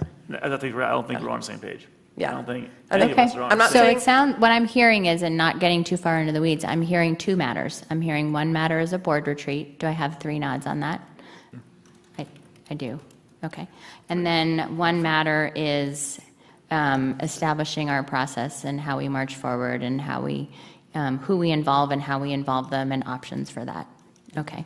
Are there other matters that we want to bring either in those items, and then once we get through all the list of matters, then I would think we can hopefully look at the calendar and start to put some things on. Do you have another matter? No, I was going to mention that that process should include the option of involvement from the public as well. Just so that's part of the agenda, that's all. Right. Okay. Mr. Giannini, do you have a different matter to Different add? matter. So we talked about a little bit, we're a military town. I'd like to see possibility of entertaining the idea of ROTC at some point. We have a lot of things on our plate right now, but sometime in the future, just start talking about that. Something educational? Stop that. I really like that. Yeah. Okay. Actually, there brought was a that up lot of before. research done on that already, so. Yeah. Yeah. I have no matters. Okay. Mrs. Miller. I have a couple. One, there's been, as people know, a lot of false information being distributed by one of our city council members about how our Measure H funds, and I think it's time for us to set the record straight and have a public conversation about Measure H, about our intentions, about how we are going to spend it. I think we need to do a whole prioritization thing and really work on that. I think we need to determine how much is going to be spent on the second high school, those kinds of things. I just think we need to have a conversation and set the record straight, because everything that was put out by our city councilman that people believe and are holding on to is completely false. So, and in that conversation, I will say that when anybody hears that Measure H funds have been diverted or have already been spent on anything that you haven't heard from us, it's completely false. No one's even had that conversation at the school board level. Okay. Are you talking budget as well as prioritization, just to make sure I'm clear? Yeah, I think they go together. Essentially a Measure H allocation, Yeah. right? Sort Yes. of. I think. Yeah, with an the allocation priority- plan. But the Yeah. priorities is part of that, right? Yeah. I Yeah. mean, Yeah. when Measure C was originally done, they had their allocation plan, and then after a year, they went, oops, we want to change our priorities. And I think that's what we need. And we had very robust conversation about that. I can remember sitting in the square, and we spent hours talking about this big, long list. And there were people there, that sat and listened, and it was open, and we felt really good about the outcome of that. And of course, when we needed to change it, we came back and did the same thing so that it was very transparent. And so I'm tired of reading all this stuff that comes out in the public that's totally untrue, and we control Measure H, and we need to talk about it, I think. I would agree with that. Yeah, And I I don't think that could be part of the meeting that we have when we talk about, how we march forward after we have our board retreat. Yeah, I think it might need to be a separate meeting, only because I think it could be a super long conversation. Okay. And Or it could be separate then, sure. yeah, and then my second one is advocacy. So we had these guys come in that I worship, and we had this great talk, and I think we have some really important, and I know we've had a lot going on, and it's not a negative comment. I just think it's time to really start thinking about how we want to focus on advocacy, and some of the things I think we need to focus on are the retirement costs, are the SFNA formula that is one size fits all, that does not fit our school district, and I'm sure many others, and also SB 50. Again, we need to revisit the funding formula from the state. So I think. Have we had people appointed to that role in the past? I think we Appointed have. to the advocacy role? Yeah, we have. I mean, like board members, so that we could set up a meeting. It was usually the president, vice president when we did it last time, but I don't know. Well, when we went up to Sacramento. But when we go all and went advocate, though, because- we all go. We Oh, post sure. it. I just didn't know if I could. We did, we like had- set, that seems like that could be a meeting. Yes. More than a board item to. And I'm to going to start arm wrestle talking. everyone to be on that committee. All yours. I want to be on that committee. But yeah, I think we've usually had the president and the vice president usually I just think we had two did the people. I don't know who meetings. they were, but Maybe that's what it was. It was just two And people. It was two people, and then we would all typically go to Sacramento together. No, that And I makes think, I heard from the community tonight, they're ready. So we just need an opportunity for them to join us and help us. And I think it's time for us to make some serious noise, because we see that it works. It's worked before. And we have these great guys, so. And so that's an item that we're giving direction. We're not asking it to come back, but we're essentially asking Dr. Boozer to get that process started and set up a meeting Sure, with and our I'll just send out a poll to see who advocacy can people. come and be part of that. Okay. Thank you. Okay. Does that conclude your matters? Yep. Okay. I have one other matter, and this would be, I'd like us to ask our K&N finance people to come back and just give us a brief overview of what potential future funding options might be out there. I know, that we've been reluctant to certainly count on something in the future, but I think that, given the big decisions that we have coming forward, at least knowing what those options are and if and whether or how realistic they might be, I think that would be helpful as we work into our upcoming decisions. I agree with that. However, I would like them to also include as part of their presentation when we need to come back with another bond to maintain our level 3 fees. Or level 2 Level fees. two, Even level level two. 2 fees. Well, The answer Above is level 1. every, Every 4 years. But exactly, is that 4 years from when it 4 got years from passed? when it was 4 years passed. from when we? 4 years from when it was passed. Well, Okay, so I we don't can know that ask them level to of include We that. can include that, definitely. Yeah. Yeah. 2020, yeah. Okay, that sounds good. Do you get a year of grace because you already have one approved? I mean, that level of detail. It's 2020, we got to put one on by then. All right. Okay. All right, so Yeah, but I then we have don't even know one. if- we have to at least try, even if we don't pass it. You still have to try to keep your level fees. Okay, so 1, 2, 3, 4, 5, 6 matters. Yes? 6 matters, okay. That's what I got. Do we want to try and schedule the board retreat? Yes. Could we, Or would you like to not do that right now? well, that's, trying to coordinate everyone's calendars, and it just seems like Okay. we have to go back into closed session. I would rather maybe we do it. Does via everybody email. have their calendars? Or do you want it, well, because we have to talk about if we're going to have it facilitated. I think we should Okay. kind of have an offline talk about. Yeah, I think we can send out a email poll or and something. get everyone's schedule, like their availabilities. I know summer's a challenge, so we'll send out. It's a time. challenge, but I mean, I will say, I Make think it a it's, priority. I think it's really important that we make it a priority, especially if we're creating a gatekeeper for us to then continue on with the important work that we have to do. I mean, if we have to meet first, then let's meet, but we have to do it because we can't just wait and not get right back to work. So. Certainly. Okay, so that concludes matters, and I'm going to adjourn the meeting. It's 9 o'clock, but I guess I'm going to take a motion because we're going to go back into closed session. We are not going to have anything to report out of closed session, so we will not be coming back in here at the end of closed session. We will note the time that the meeting concludes, and that will be included in the minutes. So can I get a motion to adjourn to closed session? I move we adjourn to closed session in memory of Officer Gill. Thank you so much. All right, all in favor? Aye. We adjourn to closed session at 9:01.